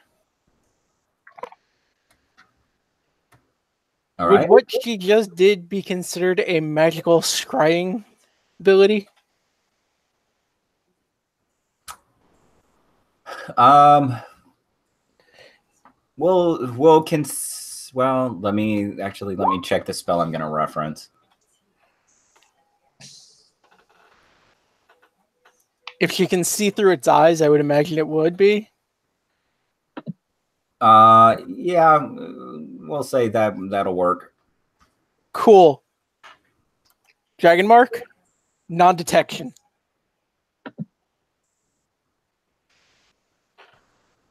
She tries that again. She can't see me at all. Nice. I think that's completely fair. Completely fair. That's an awesome use of the ability as well. Any other actions from Ren? I'm gonna No, because all I really have left is my bonus action and my movement. So I am going to actually. No, actually, I'll just stay where I am. By the way, that lasts 8 hours. Okay, you're non-detection. Yeah. All right, that sounds awesome. And now, Caleb.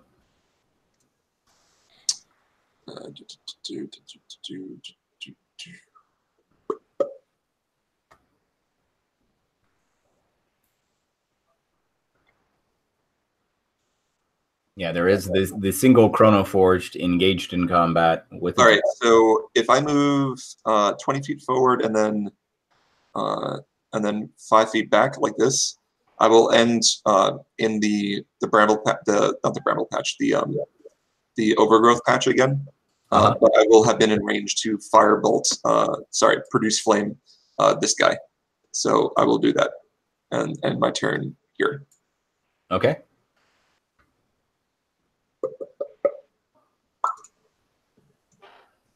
And I have advantage.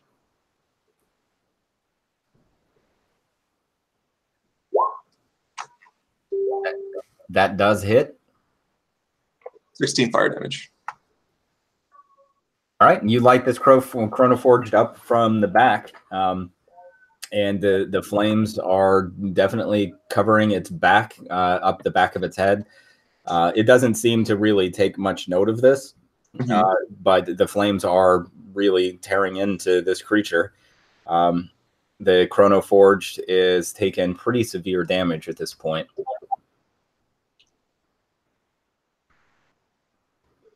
And we move forward to Trevor. And then Trevor throws a rock at him. God damn.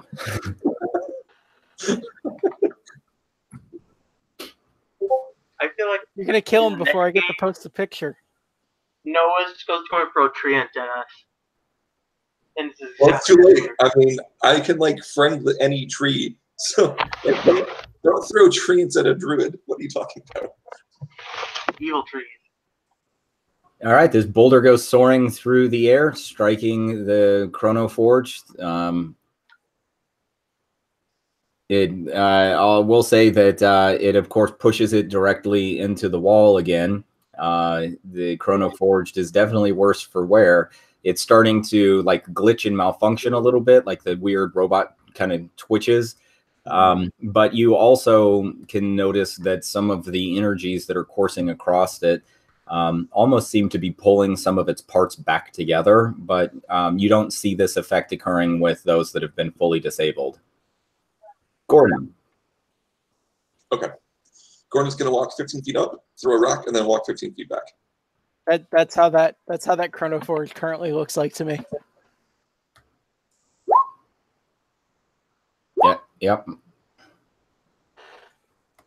Spurting and flaming. Yeah, that's a good one because it is on fire and it has taken some damage. Oh, God. All right, Gordon tags this Chronoforged with another boulder sailing through the air.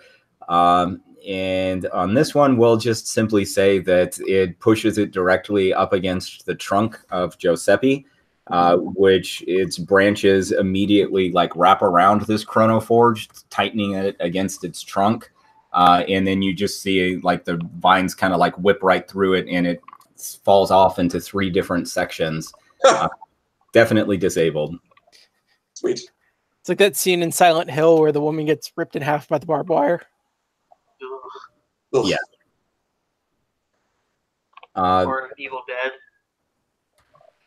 The 2 Chronoforged that are inside of the halls, they sort of step to the side, both of their backs against the wall, creating space. And let's see, I'm cleaning off some of these other Chronoforged from the initiative order. There we go. And almost from thin air, you see Epoch materialize. What is that aura that she has? That's the thing I said. She's got some kind of effect around her. That did what again? Sapped my strength. It's what did like the massive D6 to me before. Mm-hmm. Or was it 60 something? I don't remember. And you can't search in. All right. And Epoch begins to walk up the hall towards you guys. You see her stop It did 4d6. You see her stop just at the threshold of the doorway. And you see her just sort of like sweeping her eyes back and forth. Mm-hmm. If she's in one of these two squares, she'll take 5 spike growth damage. Yeah, she stopped. Like you literally see her toes like at the line. She doesn't step into the clearing yet. I know that you're out there. I can feel you. I am connected with the tower. Your resistance is futile. I will win. I have time on my side. Why don't you just resign now?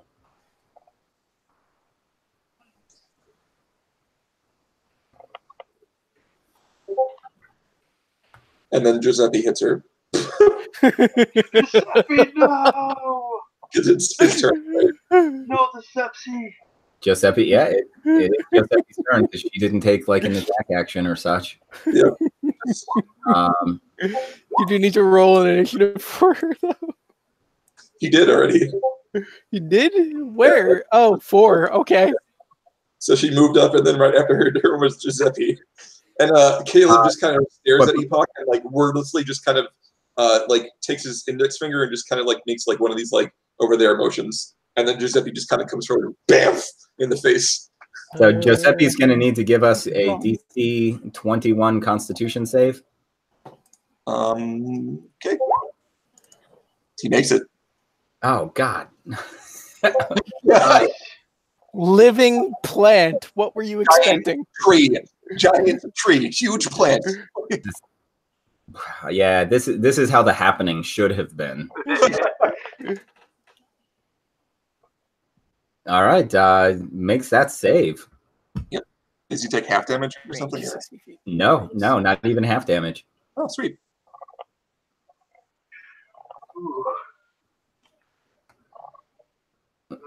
All right, it's totally Giuseppe's go. He just went. He did 28 damage. Oh, sorry, I missed the slam attack. Yep.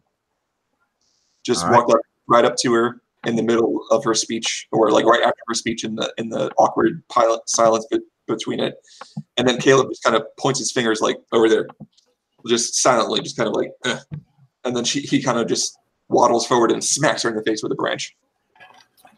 I could totally see that, her talking and just right from around the corner. Wow.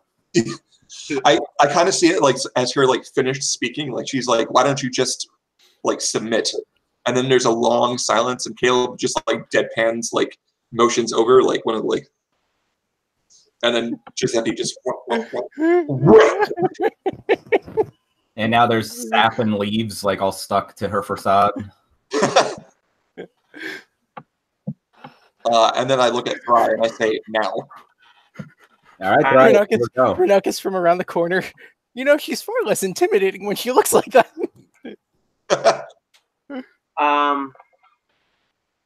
I'm gonna spend 3 sorcery points to twin and quicken haste on Renockus and Caleb. Then we'll use Firebolt on her. So, spells.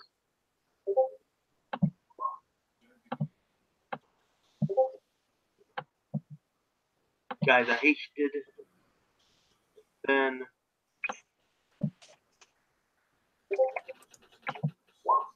do I get advantage? I'm not going to hit, but it'll save me from a crit fail. Yeah, nope, you're not getting advantage on this one. So I crit failed on the fireball.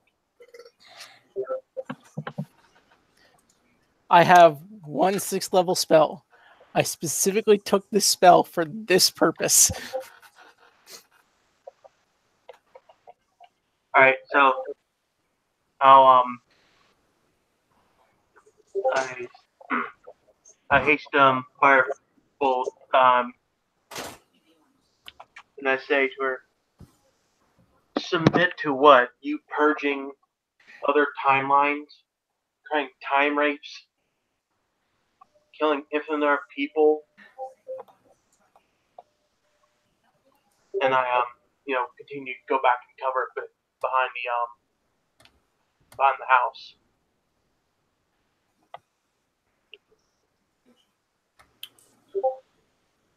I will purge the timelines that need purging.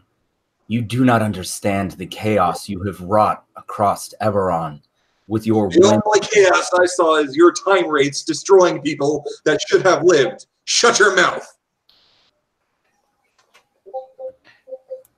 And I'll be Renockus' turn. My time wraiths weren't created by me.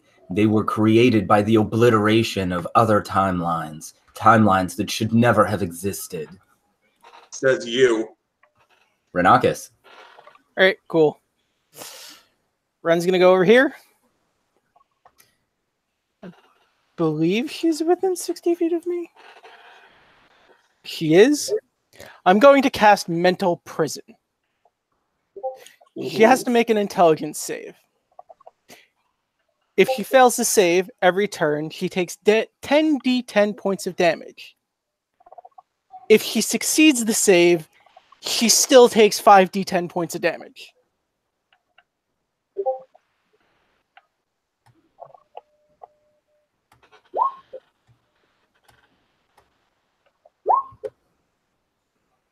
Okay, she made the save. Oh, fair enough. And she takes how much damage now? 5d10. Psychic. Psychic, yes.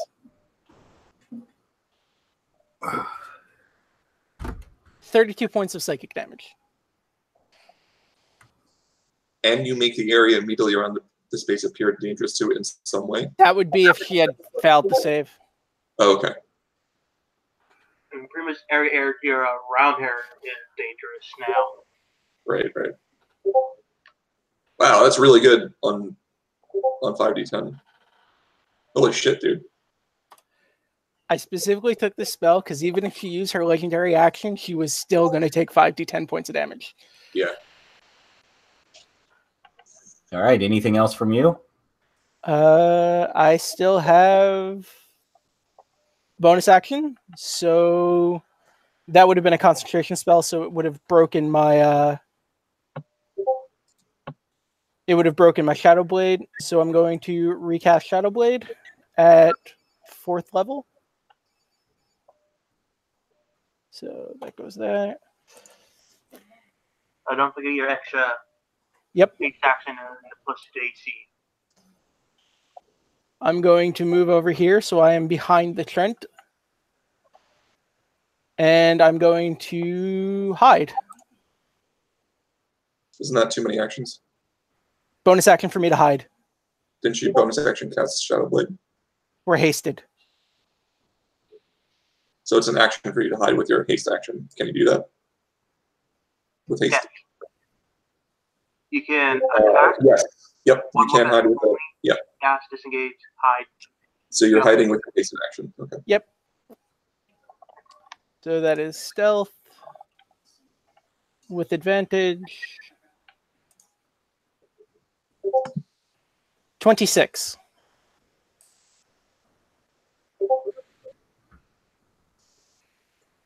Pretty good. You will regret that. And you, she points directly at Thri, will be mine. And speaking of legendary actions, Thri, go ahead and give me a DC 21 wisdom save. I don't think anybody was speaking of legendary actions. You can go ahead and take that back. High legendary resistance.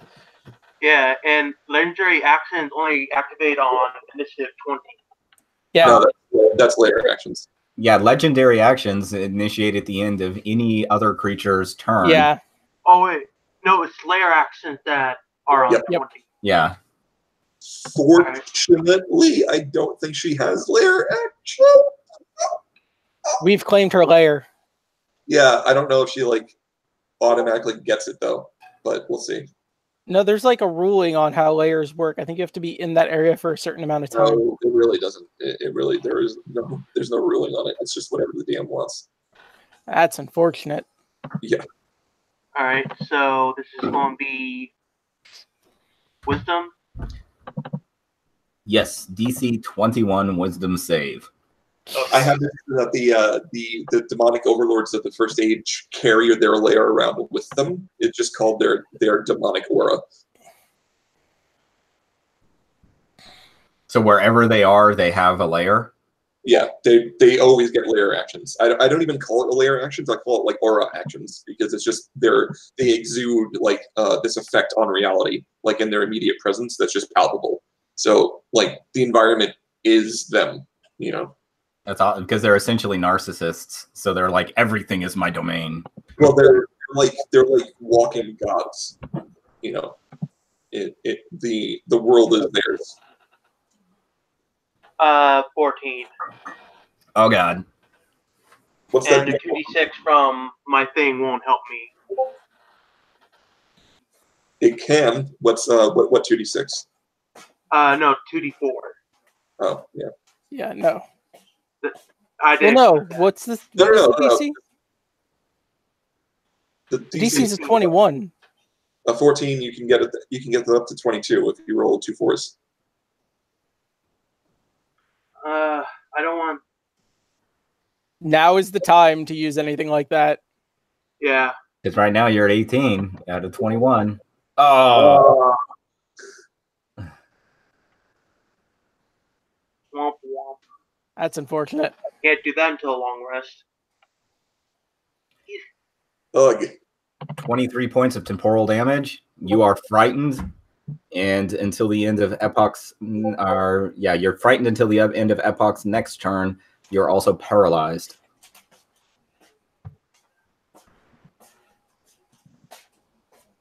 That's not good. So, I'll be green next turn. So you're paralyzed until Epoch's next turn. So, by the end of this round, since he's at the That was a legendary action. It's not Epoch's turn at all. Yeah. I know. Yes, it would be the end of the. It would be after Giuseppe. Okay. No, it would be right before Giuseppe because It it's would be right before Giuseppe. Yeah, you're right. Sorry. Is Renockus' turn over finally? Yes. I would imagine so. All right. So Stanley's going to move 15 feet this way and then 15 feet up, and then he's going to chuck a boulder at her. Come on! Now! Dang it, you choker! You choker! Choke! Okay. So this boulder comes flying through the air, and kind of like on like a DBZ episode, she just like bats the boulder to the side with the back of her hand, and it goes soaring out over the parapets and into the void. A few seconds later, you hear like a whoosh Right. as the boulder presumably reaches the perimeter. I meant like some poor like dude was just walking to a boulder out of nowhere, just falls on him. That's true, because you guys don't really know what happens when things hit that barrier. So maybe it drops you at some random point in time. That's true, yeah. Oh, someone dies. So it just so happens that boulder fell on some random dude named Galifar. Is super weird. Oh boy. Oh no. So my guy's going to take like 30 damage. Well, we're all going to fix it, right? As soon as we plant this acorn in her chest, we're good. So just, never mind. Let's keep going.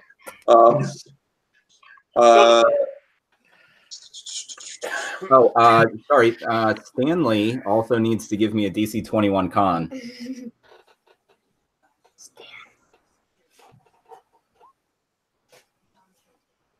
Should it have advantage on that, I believe? I don't think so. Yep. So that is...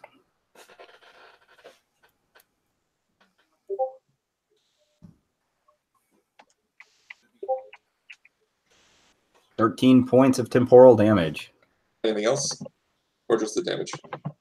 That is the only effect that you're aware of. All right. Now is it my turn? Yes, it is. Ren yells, "Don't get too close to her!" Shut up, Caleb. Oh, God damn it, Caleb. So that's gonna trigger a DC 21 con. I will make that with advantage because of foresight. All right, you make it. I love when I don't get my comeuppance. You never get your comeuppance. What are you talking about? I know, it's great every single time that it doesn't happen. Once we defeat her and we get to the new timeline, the rock lands on Caleb. All right, so I'm casting Sunburst, my 8th level spell, which is a 60-foot radius of bright light. So it's in 150 feet. So I'm putting that right here by the Heroes Feast table, which will force a save from both of those Chronoforged and Epoch. Okay, so sorry, I missed the front part of that because one of my sons came in and he noticed that there's bacon on the Heroes Feast table. I'm casting Sunburst. Okay. It's a 60-foot radius. So I'm casting it, the origin point is down here by the Heroes Feast table. Okay, so it blooms outward and catches them through the hall. Right. Okay, just be careful. I'm basically placing a miniature sun inside of the tower. All right. All right, Sentry. Okay, and so that's 19 con save. Okay, it's a con save.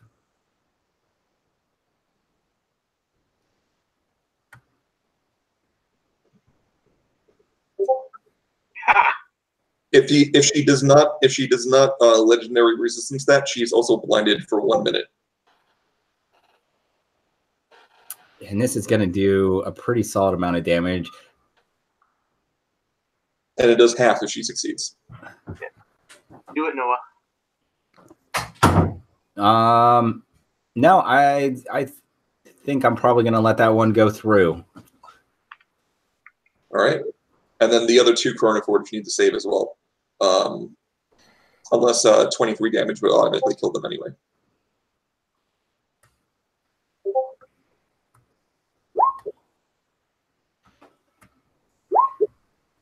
All right. Everybody takes 46 radiant damage. And are blind. Yep. So does this affect like all vision sight or just seeing? It says the blinded condition. I think if you have blind sight, you are immune to it? Yeah. Yeah. If you're blind and you have blind sight, then you can still see while you're blind. Yeah. So, oh well. And then I'm going to, with my hasted action, stab her with the Aberrant Slayer Spear, which I have advantage on attacks because of foresight. Does she count as an aberration? Like a time aberration? How does that work? I guess we'll find out in a second, won't we? Give her a pokey. 30. That pokies. Do I get the extra 3d6 damage? The answer is yes. I imagine Caleb has a lot of spells with the keyword aberrant. I do. Please stop distracting me. That is 27 damage on top of the 46 sunburst. Okay, sorry. How much was the extra damage? 20. The whole damage for I already applied the sunburst damage. 13 extra. Okay. Oh, the sunburst damage plus 14 piercing plus 13 aberrant slaying. Okay, so I 14 more there. Negative. So, yeah. At 14 because I did the 13. I did the sun. I missed the 14. Now it's in there. All right. So yeah, do you want to do the descriptor for any of this? Yeah, so Caleb kind of walks forward. You know, Renockus is like, "Don't get close to her," and he just like, "Shut up," and he just kind of walks through her. What does the visual of the aura look like that does the temporal damage? Does it look like anything? It's a crackling of purple energies, and at this point, I think it's just easy to say that it extends out 30 feet from her. Mm-hmm. It's crackling the trees, both Stanley and Giuseppe. It's also, you'll see little like sparks and arcs coming off of the brambles, though it's not really doing anything other than a visual. Right. You do see this like electric field sort of around, okay. As well as the purple motes floating in the air, like you had seen way far back. Right. All right. So as he's walking forward, like the purple lightning is like kind of coruscanting over his bronze full plate. And he's just like very calmly walking towards her, holding his aberrant slayer spear almost like a walking stick. And he just says, "You think time is on your side? You think time is on your side? You know what time is? Time is a piece of nature."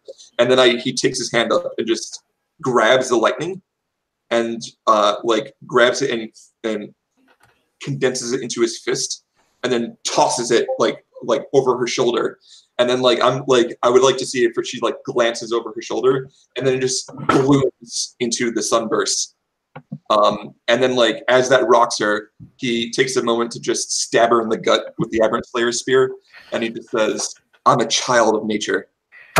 You are the aberrant one." So she does glance over her shoulder. That flash of light happens. You shank her in the gut. Her hand like instinctively just comes up to grab like the hilt of your or the spear shaft. She kind of looks back forward at you, and you see a smirk on her face, and she says, "Which is weird for a Warforged." "Oh, you are a child. That's right." But she looks down, and you do see like some purplish blood like flowing from her wound, and her eyes kind of get wider. Right. And then she points her other finger at you. "I will enjoy this." DC 21. Wisdom save? Yeah, if your actions, sorry, I should say if your actions are done. They are. Yes, they are. Okay, then yeah, DC 21 whiz. Okay, this is going to be made with advantage because of foresight. Avoids again. I have a +13 bonus to my wisdom save. Nice. It's very nice. He just kind of smiles back at her and he just says, "We are all children of Eberron, except you, and that's why you have to die." That's two comeuppance that Caleb avoided. Yep. All right, and now it goes to Trevor, who Trevor has to give the DC 21 con. Oh, yeah, he's in that area. Yep. Oh, wait, no, Trevor, because the branches, well, that is the squares he occupies, right? Yeah. It is. Yeah. He is. Yeah. Huge, so, that's like he occupies 9 squares. So he does take the damage.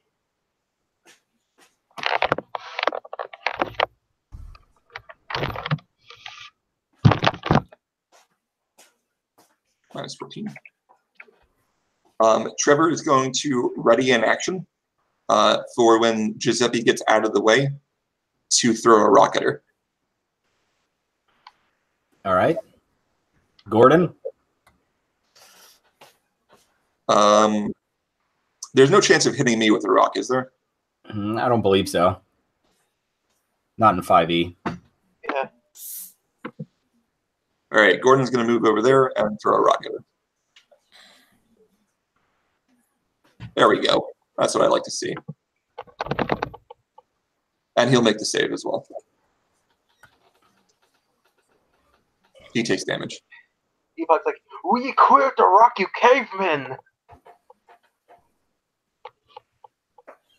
So Giuseppe tosses no wait, that one wasn't Giuseppe. This one is Gordon. Throws the big boulder, and very similar to last time, like she releases her hand from the shaft of your spear, and at the last moment, like to bat it out of the way. But you can definitely see that when this boulder hits, it hits her forearm, I mean, you just kind of get the sense that it does a little bit more than her just casually flinging the other boulder to the side. But the boulder does careen off and over the balcony.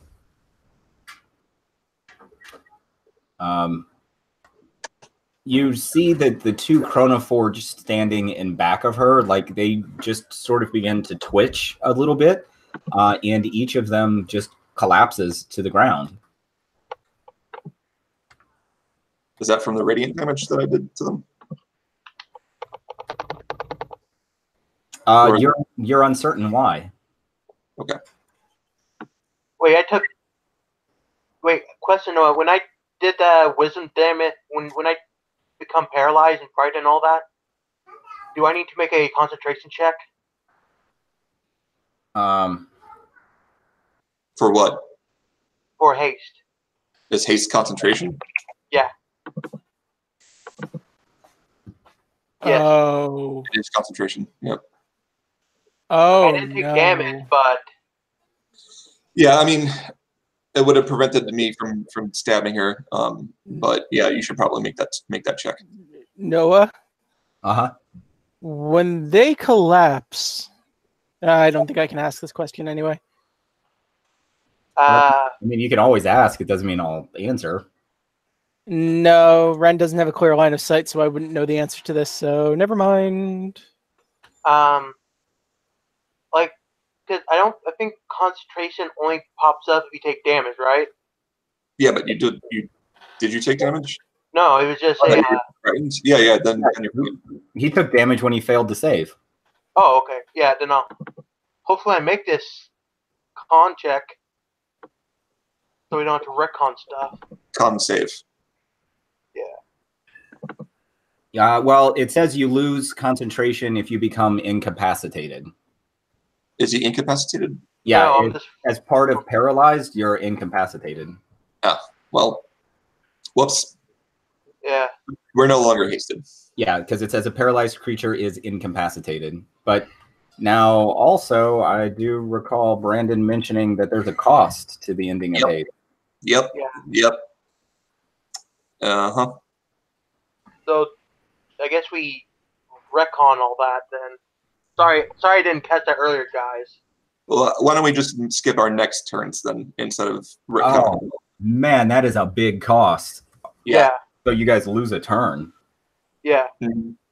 Oh gosh, that went south in a second. Yep.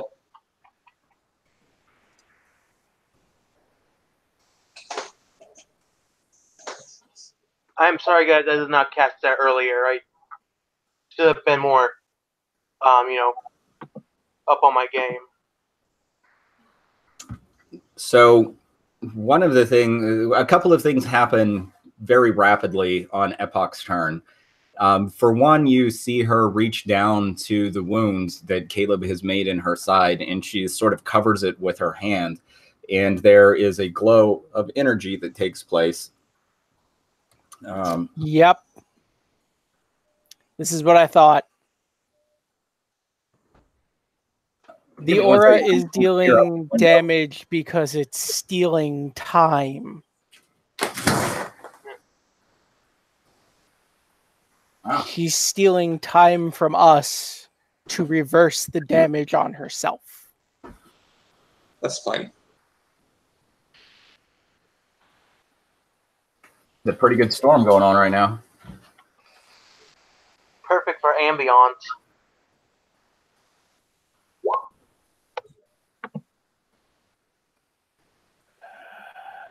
Well, at least we're at a net. At least we're in a positive damage still. Oh, I could have stopped this. So that's the first sort of thing that you see. The second thing is her sort of continuing to smirk and say, Note of that. the energies that surround this place, they tap into temporal prime. If you think that you can stop me this easily, well, just you wait and see. From the sides of the parapets, you see that these ghostly creatures begin to crawl over and onto the top of the parapet. And you recognize them quite rapidly, as these are, you've seen them before. These would be the temporal husks that you've sort of done battle with before. And this is how we lose. Or maybe they remember that Epoch's the one that created them. That didn't stop them in the past from working for her. And then the next thing that happens is, Caleb, you see her fist dart forward rapidly, coming toward you. Well, I'm stunned or whatever from haste, so there's nothing I can do about it. Yeah. I mean, all it does is skips your turn, so you have all your other stuff. So. Let's see if I can get a shield in there. Do I have anything like that? Oh, she has disadvantage on attacks against me because of foresight. But she does have advantage on you for other reasons. So they cancel. What other reasons does she have? An ability that she has in her stat blocks. That says? It's granting advantage. I can't really provide the reason why, but she gets advantage. What if you're forgetting something that would negate that? The easy thing to say is it's location based. Okay, fair enough. All right, yeah, so that'll hit me. I'll take 32 damage. Post invulnerability, you take half that. Oh, that's true. Con save though. For what? From her fist. The target must succeed on a DC 21 con saving throw, or its hit point maximum is reduced by an amount equal to the damage taken. All right. So minus 16 off that.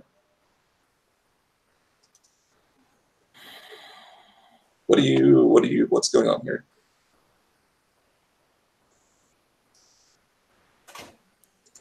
All right, those are her two actions. So now it would roll to Giuseppe.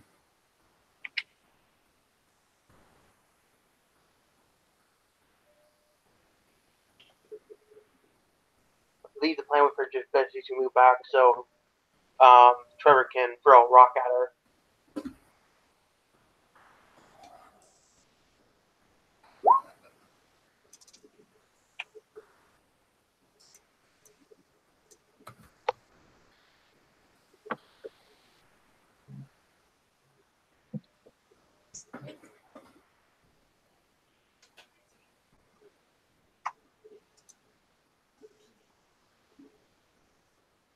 So because there's like, about 20 or so of those husks, they're just going to take a group action.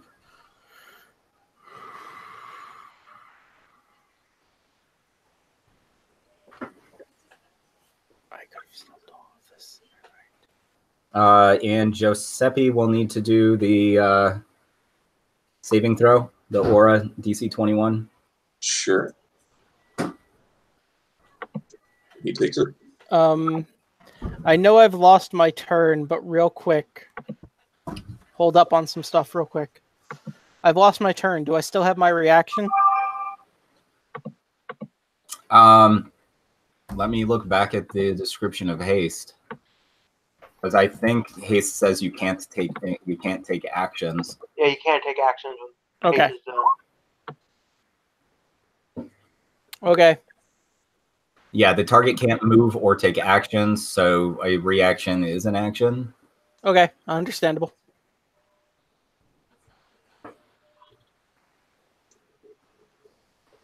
So how much damage did Giuseppe take for failing to save?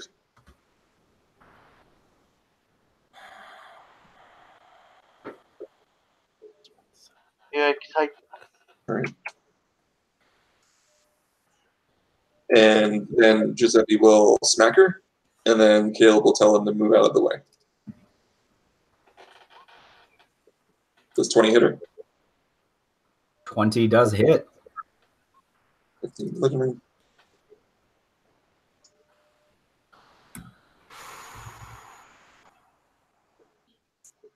And then Giuseppe will move out that way. And then Trevor's right action will trigger, and he'll throw a rock at her.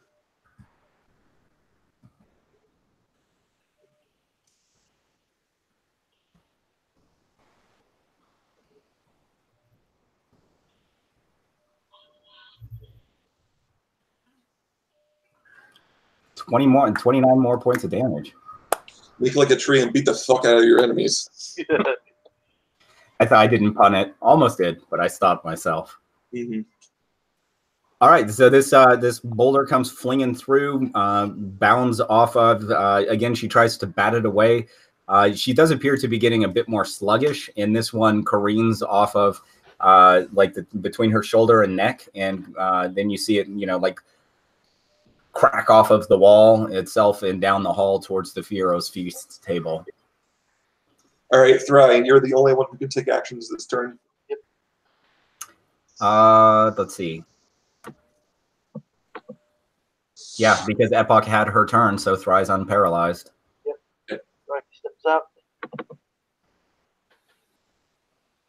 I'm going to cast Hold Monster on her, and I'm spending the sorcery point to give her disadvantage. All right, so it would just be a straight roll. Yep. And this one is which save? Wisdom save?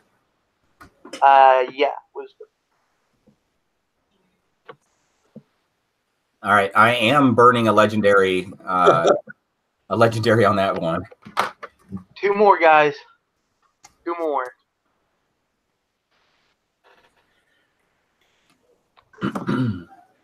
I am in a very bad spot.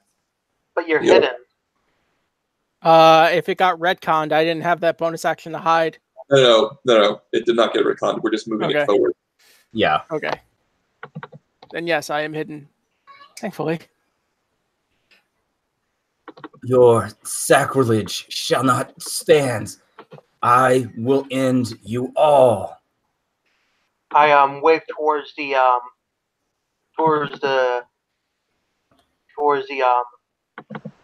time rates. This is all you're doing, Epoch. You're the one purging these timelines, creating these rates. My doing. You don't see the perfect future that's possible. The perfect future that's my future. If your perfect future involves the countless deaths of countless timelines, then it's no future I want part of. I will consolidate the various timelines into one perfect, glorious future that I have foreseen. One in which the day of mourning will not happen. We already did that. You did it in your way, not in mine. Mine is a way of perfection. I have carefully sampled all possible futures. Yours is We're not. getting too long into this action of talking in combat. Yes. Anything else from Theri? Bit of a movement action. I don't really got nothing away bonus action, so not really. All right. She points it at you, Theri. I will end you. Go ahead and give me the DC. I want to point out that I have no clue how much health Brandon has because he hasn't adjusted his bar. Hold on. Let me scroll back to see how much wisdom damage I. No, I did. I did adjust. I just have a lot of hit points. Oh, so that's 104. I have 104 hit points. So this is wisdom. Yeah, DC 21 whiz.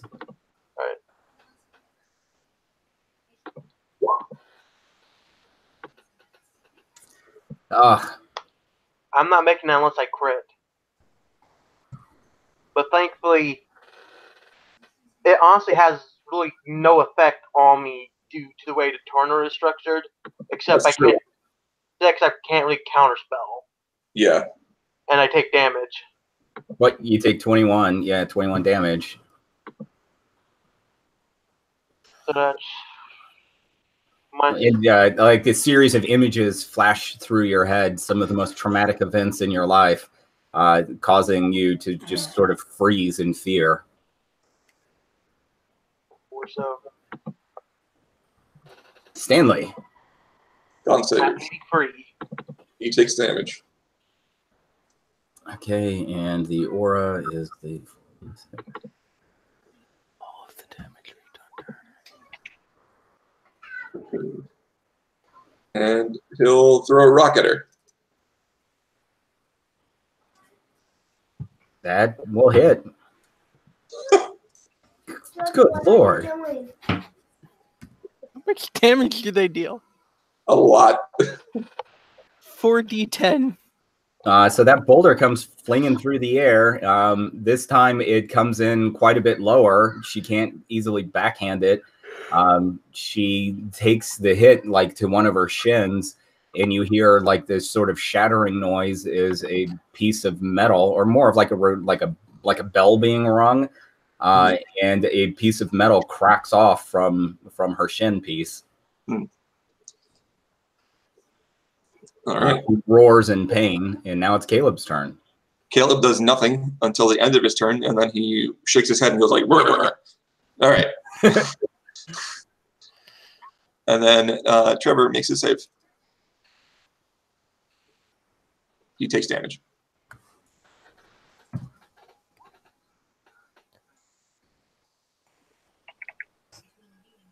Whoops.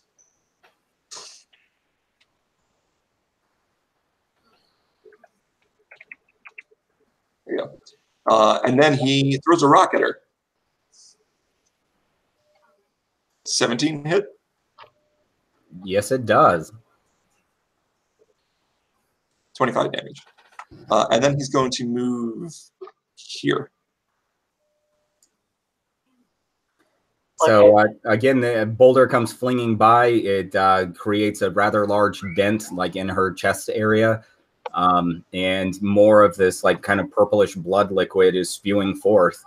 It looks like you're actually, taking quite a bit of damage on her. Mm-hmm. Man, Epoch must be like 110%, 110% done with all this rock throwing business. And then Gordon makes a save. Actually does make the save. And then he'll throw a rock at her. Gordon for the rescue. Does a 15 hit. A 15 does not hit.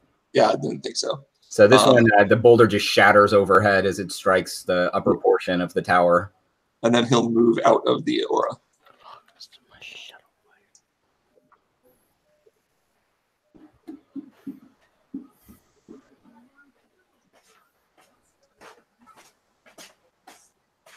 Lay it on me, bitch. All right. Epoch begins to glow once again with that purplish sort of light. The paralyzing happens at the end of her turn, correct? Start. What? It's the the start. paralyzing at the start? No, at the end. At the end of her turn. Okay. For this one.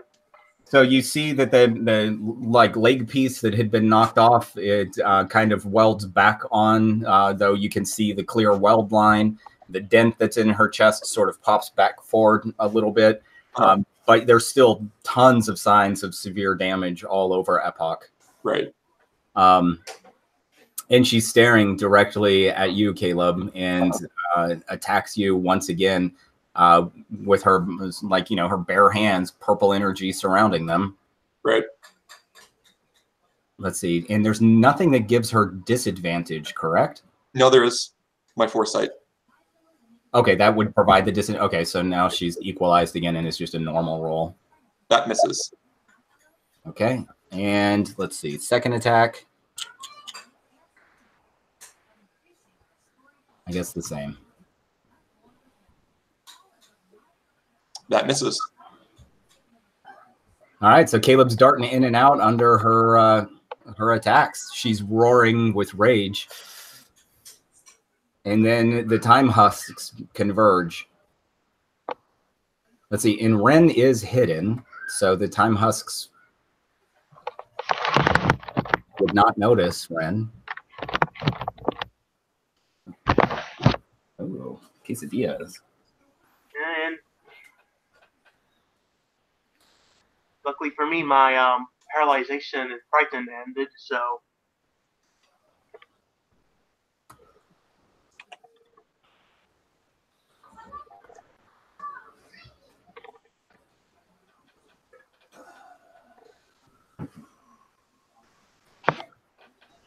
Now let's see. In the pumpkin patch area, it's just double. It's a double move cost. Let's see. Pumpkin patch is the thorns.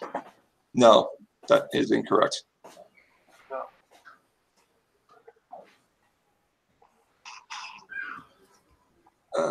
Grasping undergrowth. What? The entangle spell is what happens there. Your clothes. Okay, make your decision. All right, sorry, I missed that. It's the entangle spell in there.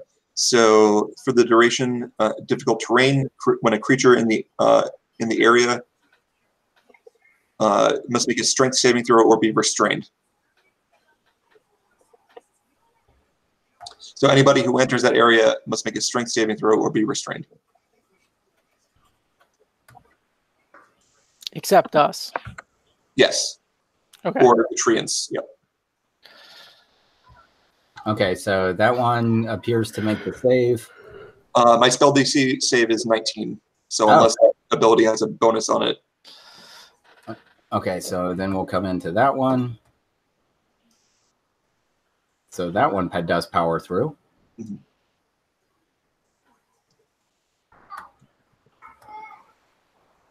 So does that one.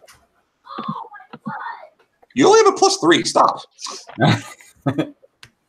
But I don't think that one gets all the way through the patch because it's still double the move. Yeah.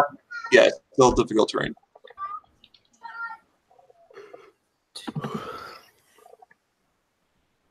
That one, let's see, that one is Gordon. Yeah, so that makes sense. That one will have to roll because that's still pumpkin patch. Fail. Okay, so let's see, to help keep track, we'll restrain there. That one failed, that one made it. That one made it, this one failed.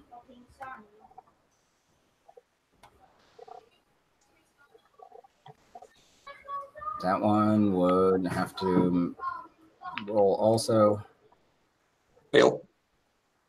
All right, turtle.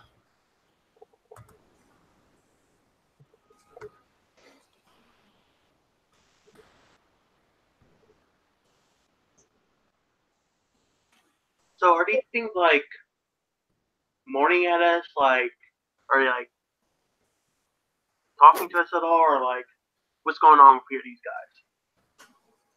Do they show like any sense of intelligence? So these creatures are slightly ephemeral, but more they look like a body that has died in the desert, and the skin has become like parchment-like, and they have some sand and such that falls out of it, or is like pouring out from them. And they're wearing like old and tattered clothing. So Thri has been surrounded by 2 of them. The third one, the brambles caught it and restrained it. Do I like? I just want to say something. Does it look like these guys can be somewhat reasoned with? No. No, we tried in the past. It didn't work. Right, come on. I just want to ask, just to make sure, okay? Miss. Hit. Hold on, let me check.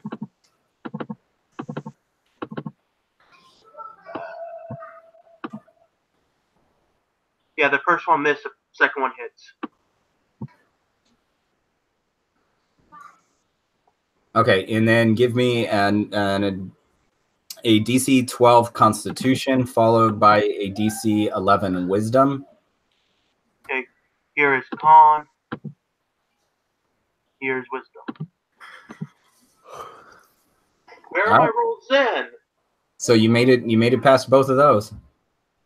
The second one would have let me pass that one, past the Wisdom one. Dang. Oh. All right, Giuseppe. Giuseppe will smack one of these time wraiths. 2 of them are overlapping his space. These guys are are technically in his space.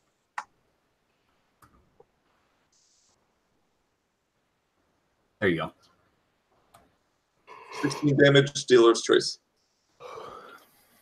We'll just put it at the top. That makes it easy.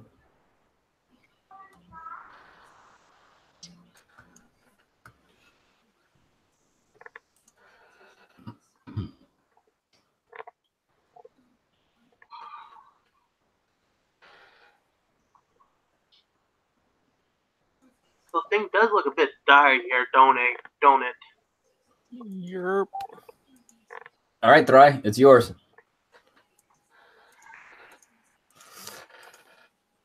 Oh. Detour is an action, correct? A dimension door would be a spell. I mean, it's not like a reaction, right? Not as far as I'm aware.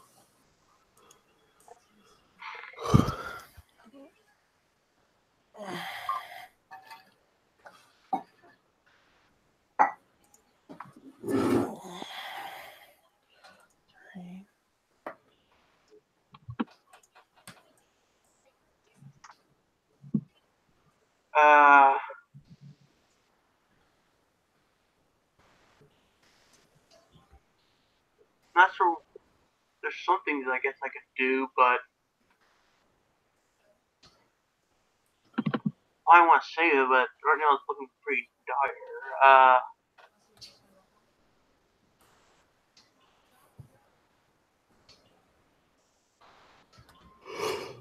Yeah, I think I'm gonna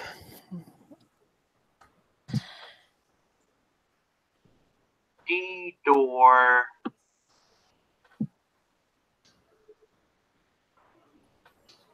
Whoa. This one's so self because of that haste.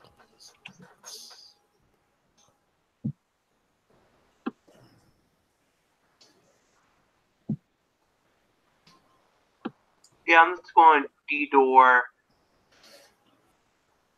Is there a reason to stay in the grove right now?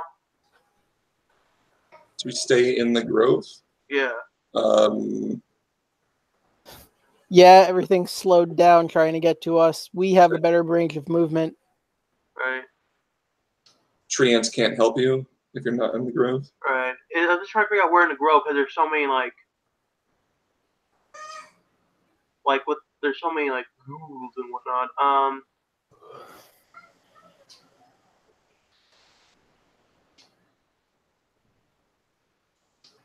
Are the ghouls are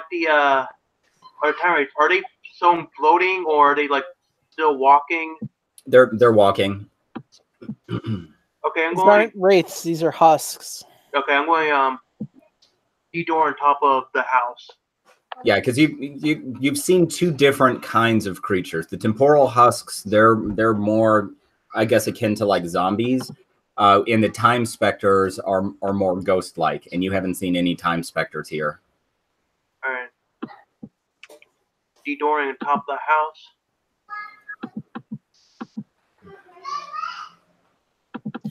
Do I even want to know what those 10 by 10 squares are? You'll be pleasantly surprised. Oh, good, it's you. I thought it was Noah. Nope, that's me. Thank God. Yeah, I didn't know who was doing it, because usually when I do stuff like that, I try and do it on the GM overlay. Yeah, if there was a way to do like a player overlay to prepare for stuff that you're going to do before other people's turns, I would have done that, but there's not. That's a pretty good feature request, I would think, like a player overlay that the players can manipulate on. Yeah, but Roll20 would actually have to care about the customers. True. I think in that regard, just like with the GM overlay, the GM shouldn't be able to see the player overlay. I think the GM should, but other players shouldn't. But that's just me. All right. I am my turn. Up on the roof of the house. All right. Thri, at the end of your turn, you feel like a warmth and a rattling coming from one of your pouches.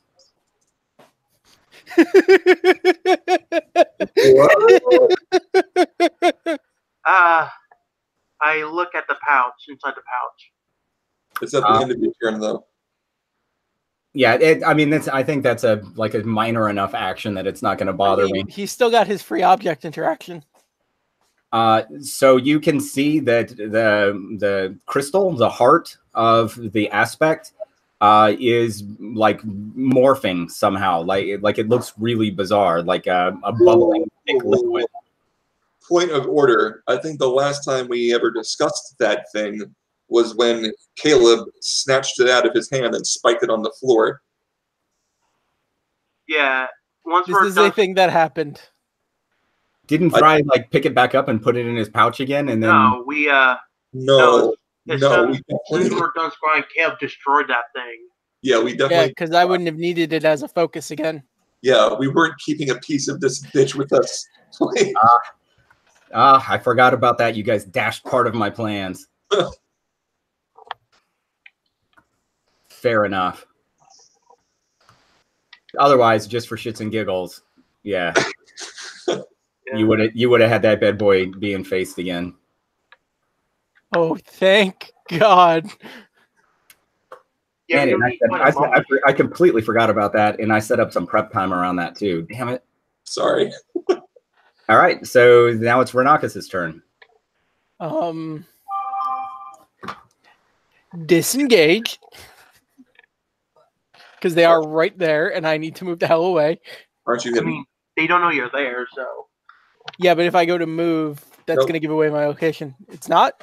No, they won't be able to see you in the space that you're in. So until you leave the space, you're hidden. I'll be back. But I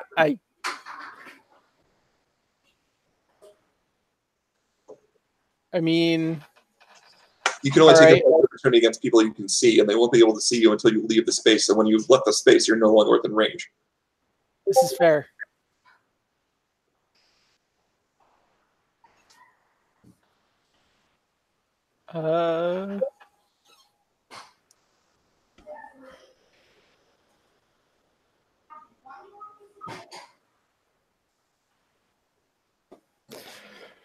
Mislead.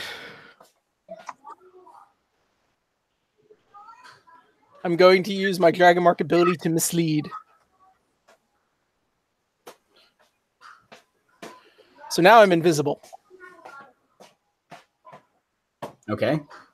Let me just double check. Use your action to move reasonably double up to twice your speed. Through size and your turn as a bonus action.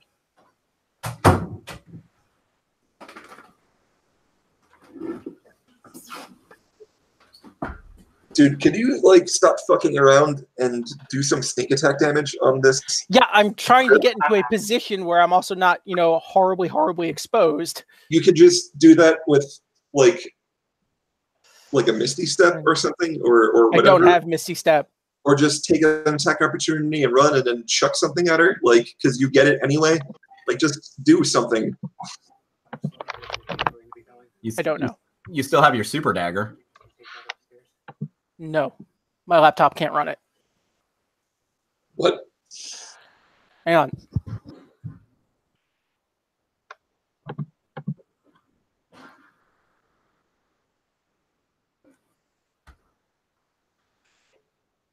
Sorry. Fine, I'll just move. 5, 10, 15, 20, 30. It should be within range for me to throw the splinter.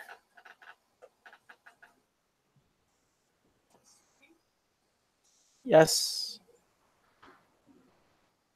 I'm going to throw the splinter, and I'm going to use a charge. All right, let's see how many get this time. So, what is it? 2d4. At minimum, you're going to get 3, right? The original plus 5. Okay. So, grand total of 6. Remember, you can choose which one gets sneak attack, so roll them for see if you get a crit.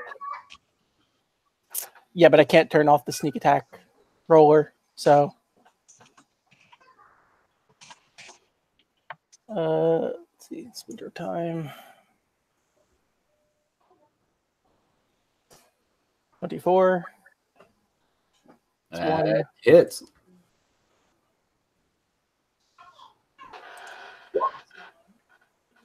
30.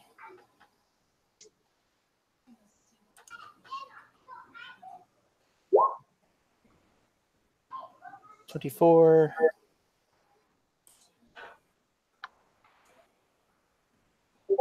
21.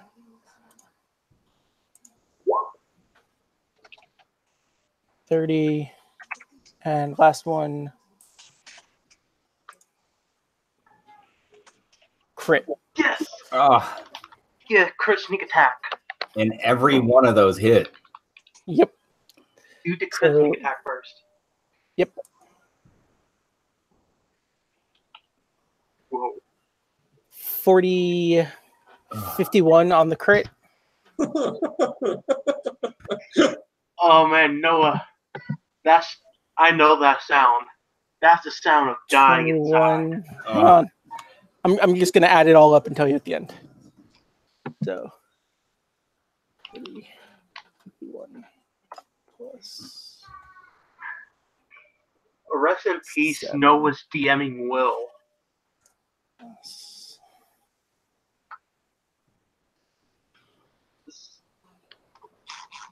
10. Plus. You have some good rolls too, man. Yeah.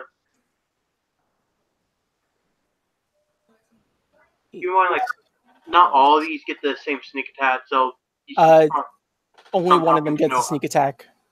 And I was talking to Noah about this. You're ignoring the other sneaks. Yeah. That's 1, 2, 3, 4. That's still 25 damage off of just 3 of them. 33. It's more than that. 2, 3, 4, 5. This is the last one.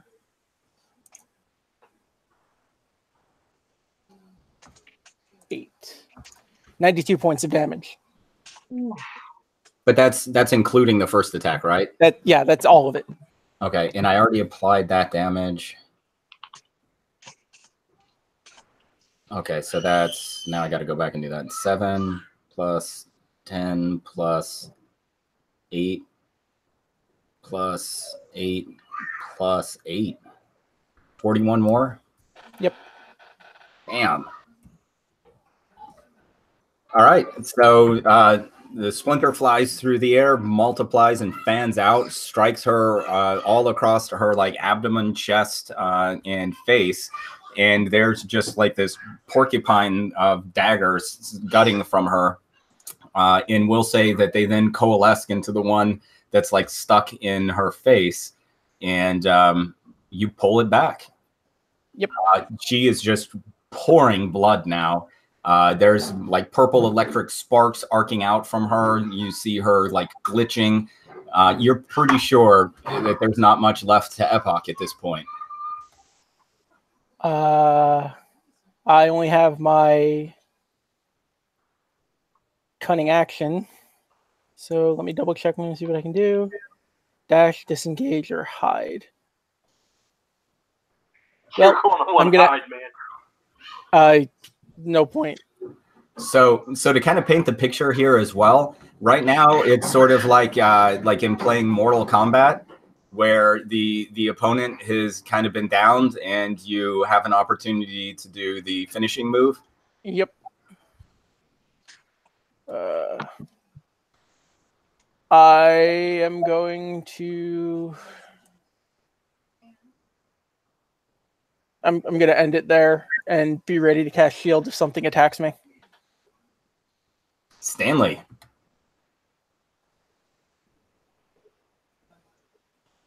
Stanley will make his save. No, he's not. Oh, wait. Never mind. That's a different one. That's Gordon. He takes damage.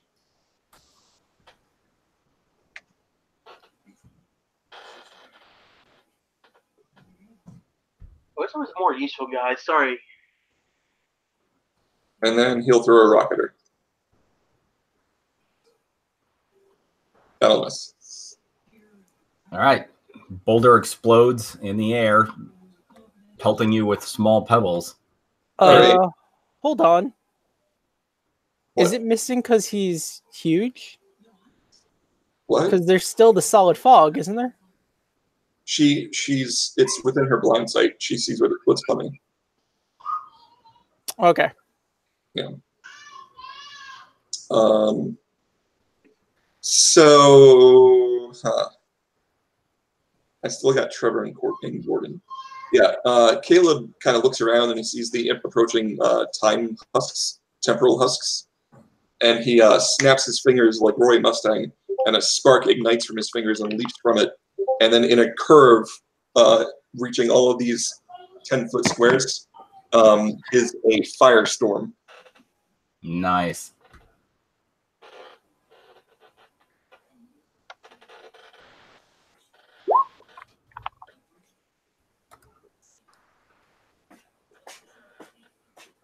Now what, Mr. So dexterity saving throws from all those husks. Okay, now what? 1, 2, 3, 4, 5, 6, 7, 8, 9, 10 different husks.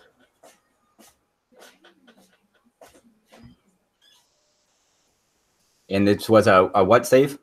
Dexterity. Okay. Oh, geez. Nice. Oh boy. He's dead. That one makes it.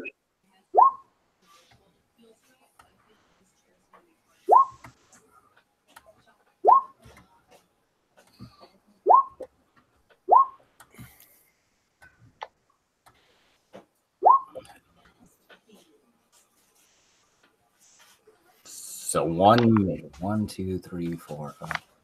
Yeah. That one takes 19 fire damage. 38, sorry.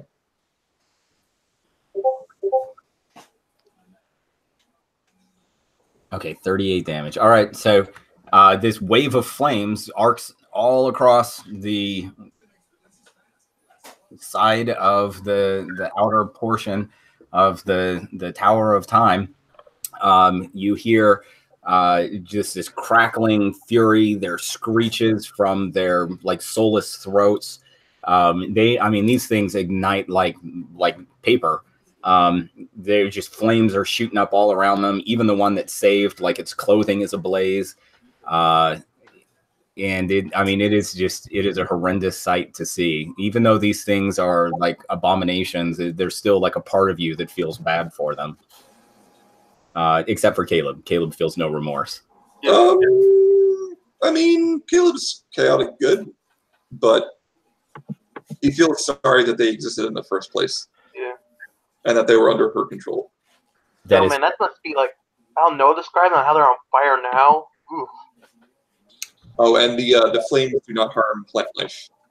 Oh, even better. And all right, what from anything else from you, Caleb? I don't think I can do anything else. I don't think I have a bonus action to take. That's it. Trevor? Trevor will throw a rock at her. That hits.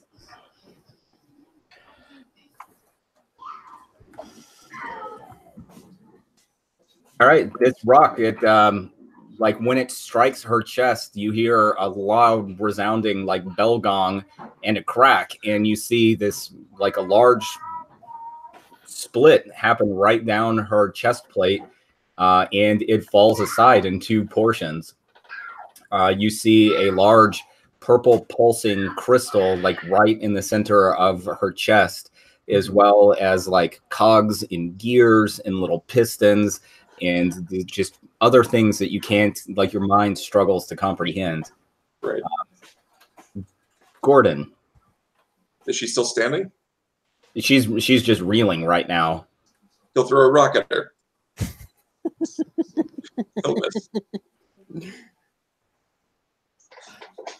All right, and Epoch is standing there again, just really quite horribly damaged. She reaches forward at you, Caleb, like grasping at you, not like in an attack sense, but like somebody who has taken just a severe head trauma and is attempting some kind of semblance of an action. Right. Hold on, excuse me 1 second.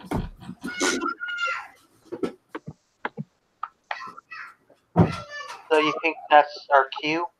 I was not expecting the dagger to hit that much. Yeah.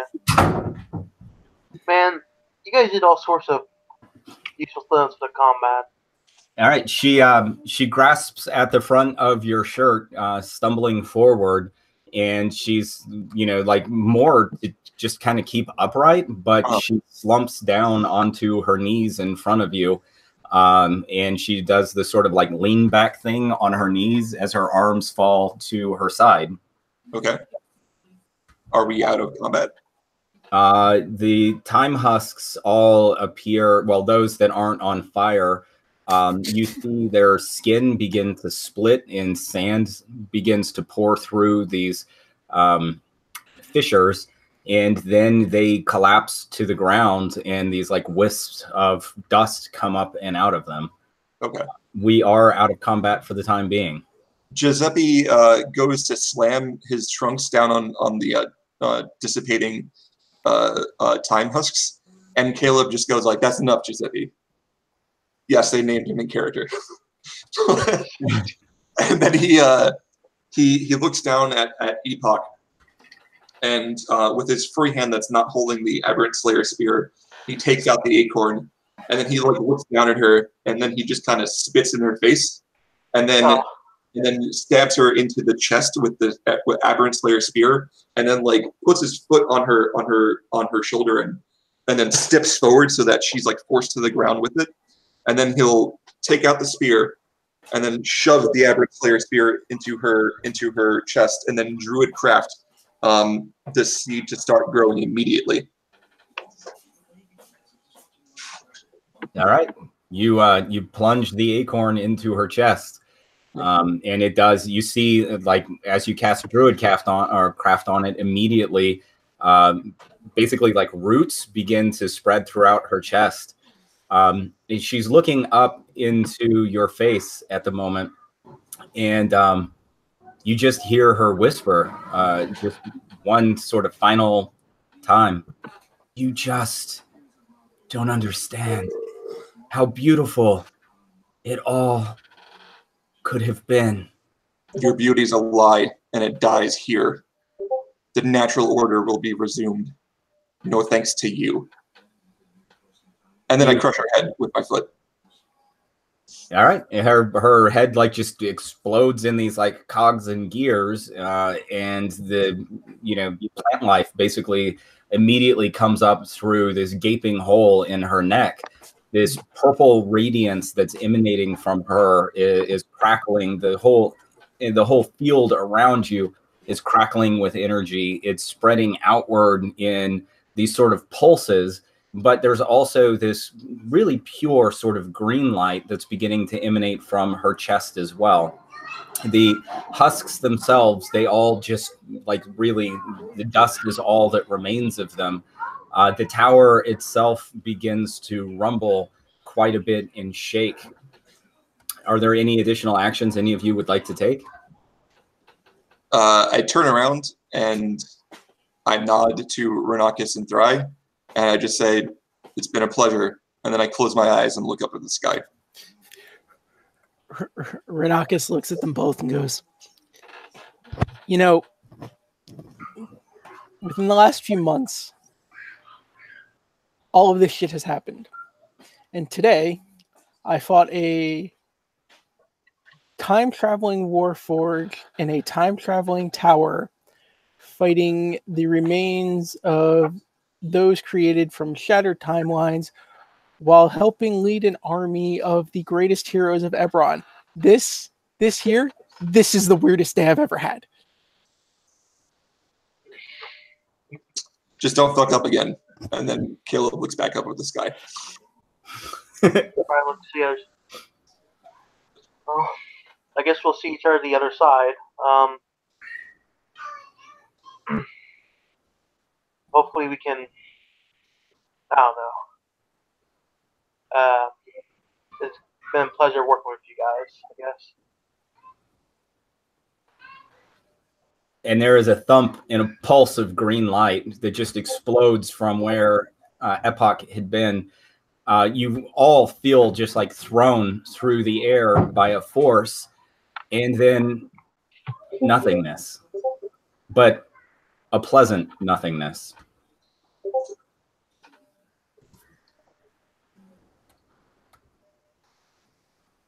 And outside of the Tower of Time, in the fields of Adar and Riedra, the armies that had been clashing, the greatest heroes from the modern era of Eberron. And not so modern. And not so, well, modern-ish-ish. At least the previous age we went back to for Rarak. Just saying. This is true. The last 100,000 years or so. They were winning their tide in the battle. The reinforcements not coming soon enough from the Riedran nation.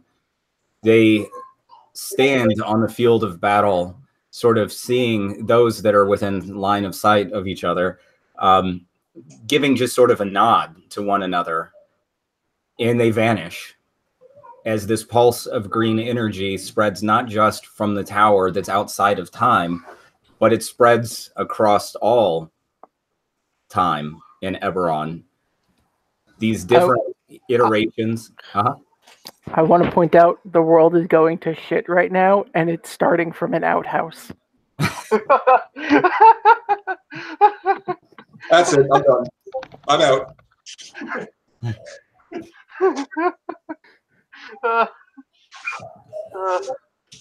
So, Thri, you awaken in Sharn, inside of the tower. You are in an atrium with a small building to one side, and you wake up, your face having been pressed into a book, and you feel a hand on your shoulder.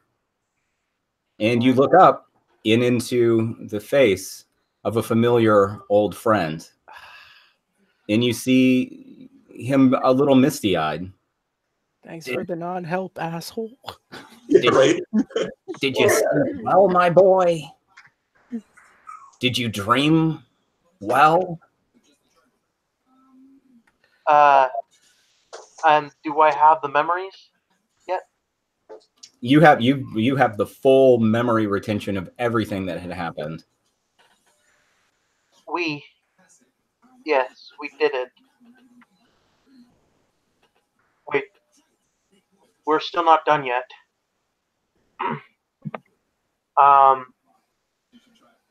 I get up. I'll be back soon, and I cast teleport to Renockus. You have to teleport to a place, not a person. Yeah, you don't know where my mission was. You just know it was in Karnath. In that case, we did it, but we're not finished yet. The rest is up to Renockus. Well, you did a fine job, my boy. What of Kyrie?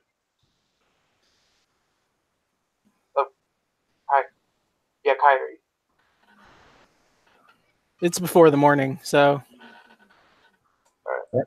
So we flash over to Renockus. In Renockus, you awaken in a chamber outside of the Serpentine table. You're in your bed, and you sit bolt upright, like kind of looking around the space. There's a faint knock at the door, and you open it, and it's one of the, sort of, I guess, shepherds within the Serpentine table. Just an average person, so to speak, there. And they say to you, it's time for you to give your report to the table. What did you learn on your recent journey? And they escort you down the hall and into a shadow-filled concave. You don't see the faces of those sitting at the table, but you feel their presence. You step into the room, take a breath, and say, I have much to report. I ask for confirmation that the standard procedure of Zone of Truth has been placed on this room, so you know what I say is true. all protocol have been taken. Though it may not seem like it for you, for the past few months, I have been on a separate mission, if it will be. I can give a full detail of the report that you had initially sent me on.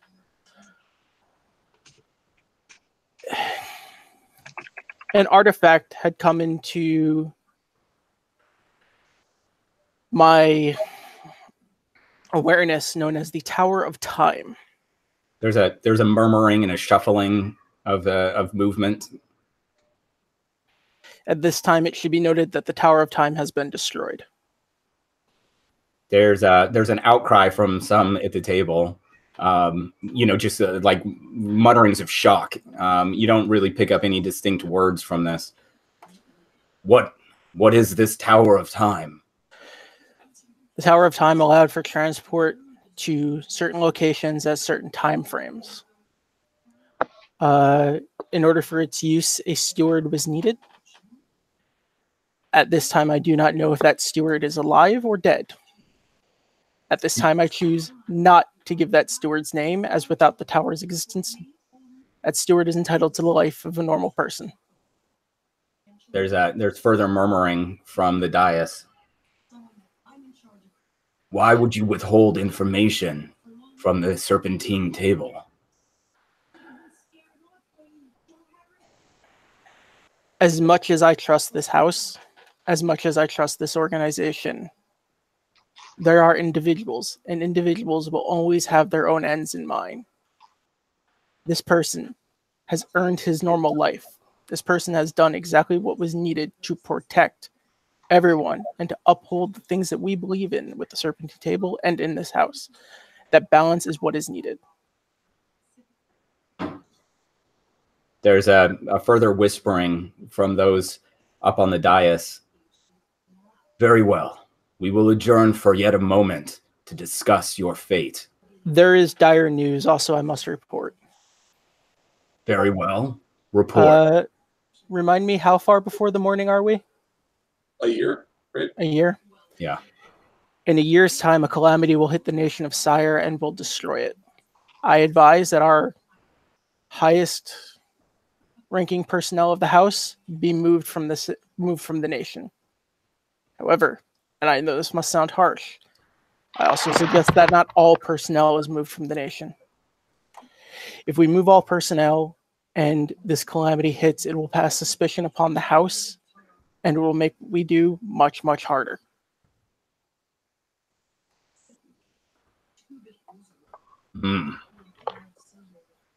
We require but a moment's time to discuss this new information. At that, you hear a sliding of chairs as the members of the Serpentine Table stand, and they exit through a corridor at the back of the table. You stand in silence for perhaps 15 or 20 minutes before you hear another shuffling, and the members of the table return, taking their positions around the dais. We have discussed your fate and the news you have brought us this day. We decree that it is time you take your place, not only among us, but as the head of the serpent. A small dais kind of lifts up out of the ground with a single signet ring that glows with an energy that is unparalleled to that you've sort of felt before outside of places like the Tower or near beings like Epoch.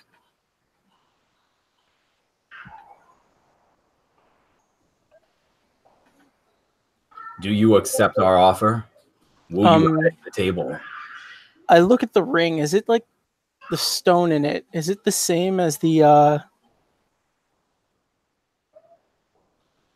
as like what I saw in Epoch's chest before Caleb put the acorn in? Sure. I will not take the role as head of the table, and I advise we replace that ring and that ring be destroyed.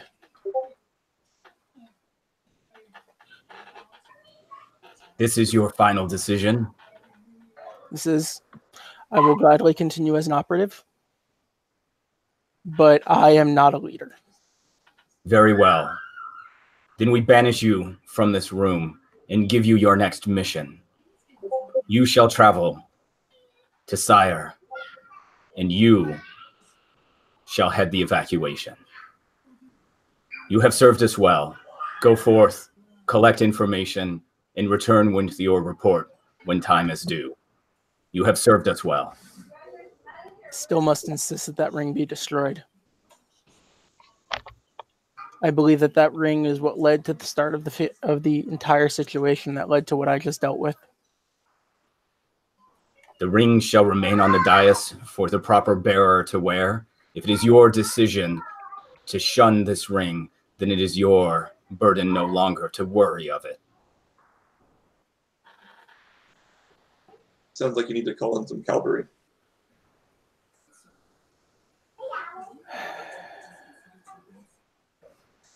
I feel in my pockets. Do I feel the pearl?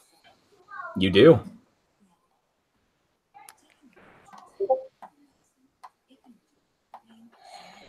Oh, you can mess with other people's decisions too, can't you? Yep. I'm going to break the pearl and change their minds into destroying the ring. Very well. We shall destroy this ring immediately, for the information you have provided must be acted upon. Go forth and save your brethren from this destruction 1 year from now, from which you have warned us. There's a brilliant flash of light as the members of the Serpentine table concentrate their magics at this ring, and it melts down onto the dais. The stone itself glows for the briefest second. You have a flash in your mind of Epoch, and then like glass or a mirror breaking, that memory splinters and goes away. We find ourselves far off now in the Eldine reaches at the giant tower of a tree, Ulian. There is an awakening that occurs here with a loud roar and yawn as Caleb awakens, but immediately senses that the soul of Ulian is not present. This is just a giant tree. When you awaken, a familiar female voice rouses you from your slumber. Hey, she made it. Is it Conifer? It is Conifer. Yeah. Welcome back to the waking world, my lord. Oh, what's this lord shit? Is that what you called Elaine when back in the future? That's what, like, no, that's not right. Surely you jest, sir. You are our leader. What else should I call you? I mean, like, you can call me, elder if you really feel like you need to. Hold on a second. And I just kind of raise my hand. And I just start, and I walk away from her. And I make no movement like I'm going to return. Like, I'm walking like down the road hundreds of feet, like through Greenheart, like just away from her. And if she chooses to follow, she sees me like turn down to find a little hut that I enter. And then there's like a tiny squeal from inside. And Caleb kneels down to hug his daughter.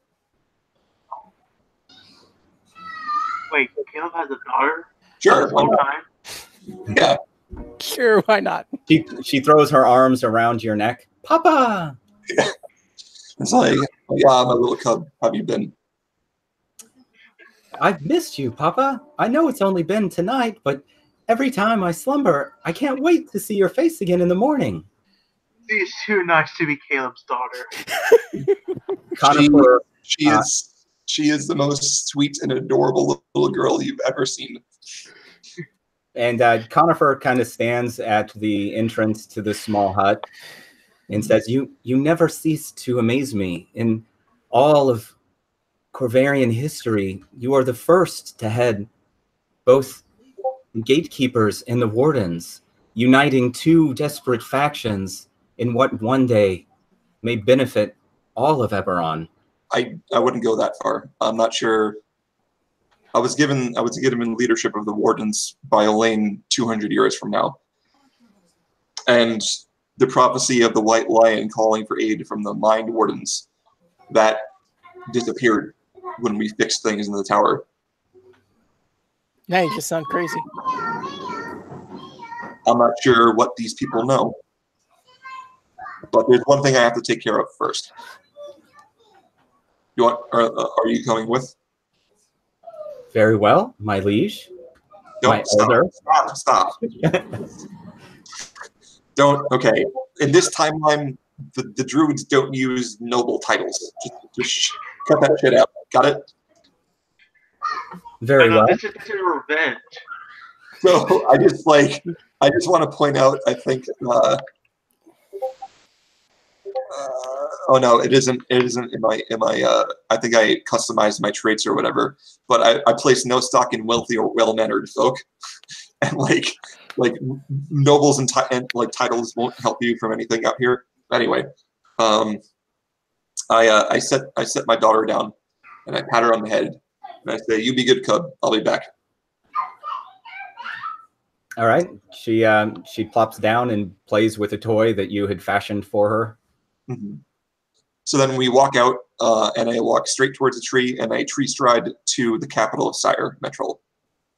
All right. Let's see. I think one of them, probably the best trees for that, would actually be inside of the academy. Mm-hmm. I'm pretty sure all three of us are winding up at that academy. Yeah. Probably, maybe. Ports in. Yeah. So if I come to the academy, and I'm kind of just like leaving immediately to go talk to Queen Danelle. Okay. Well, I guess in that point, you could just tree stride out to the residence that she had on the outskirts, because you've been there enough as well. Regardless, you make it to her royal retreat. Right. And I don't know if we want to fast forward through any of this, but he seeks an audience. He calls himself the great druid of the gatekeepers and the wardens.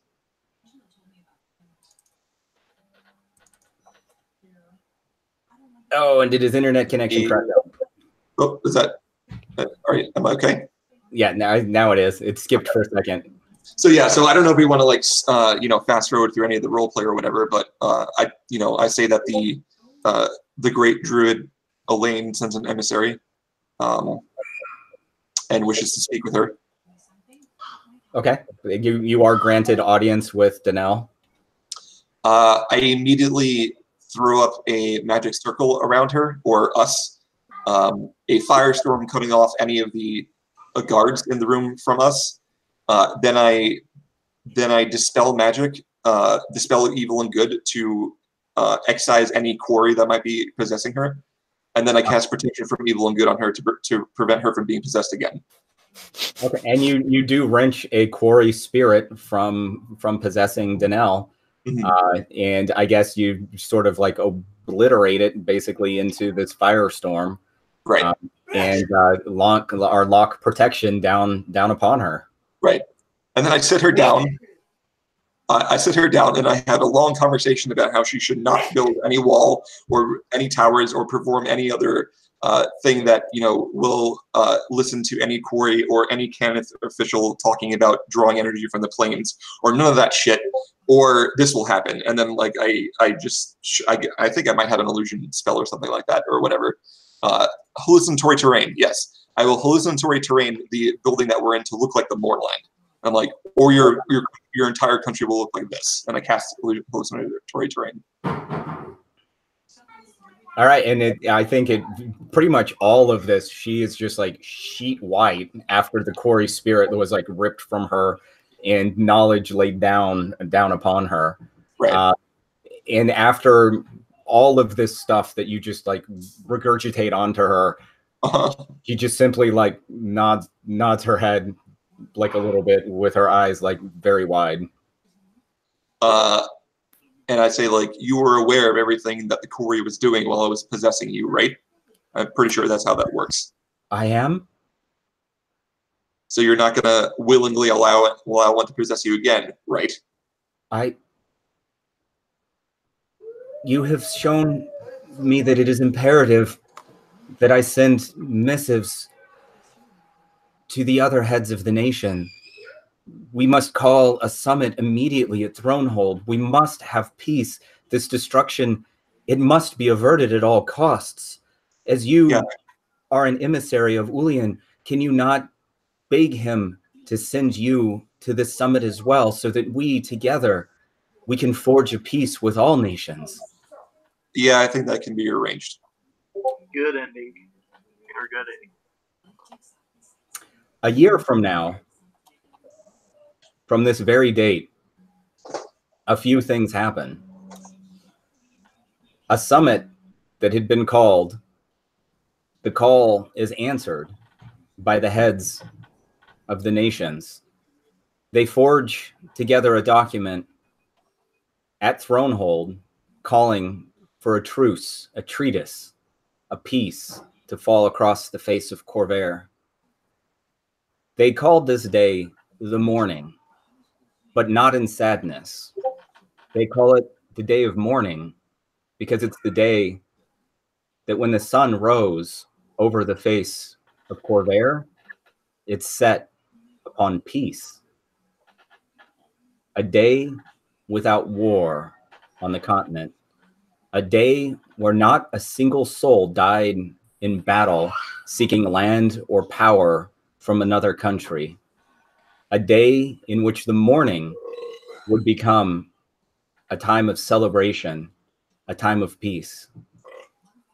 And yet far away in the ashen spires, in a place known as Hero Heel, there was the sound of laughter echoing through the halls.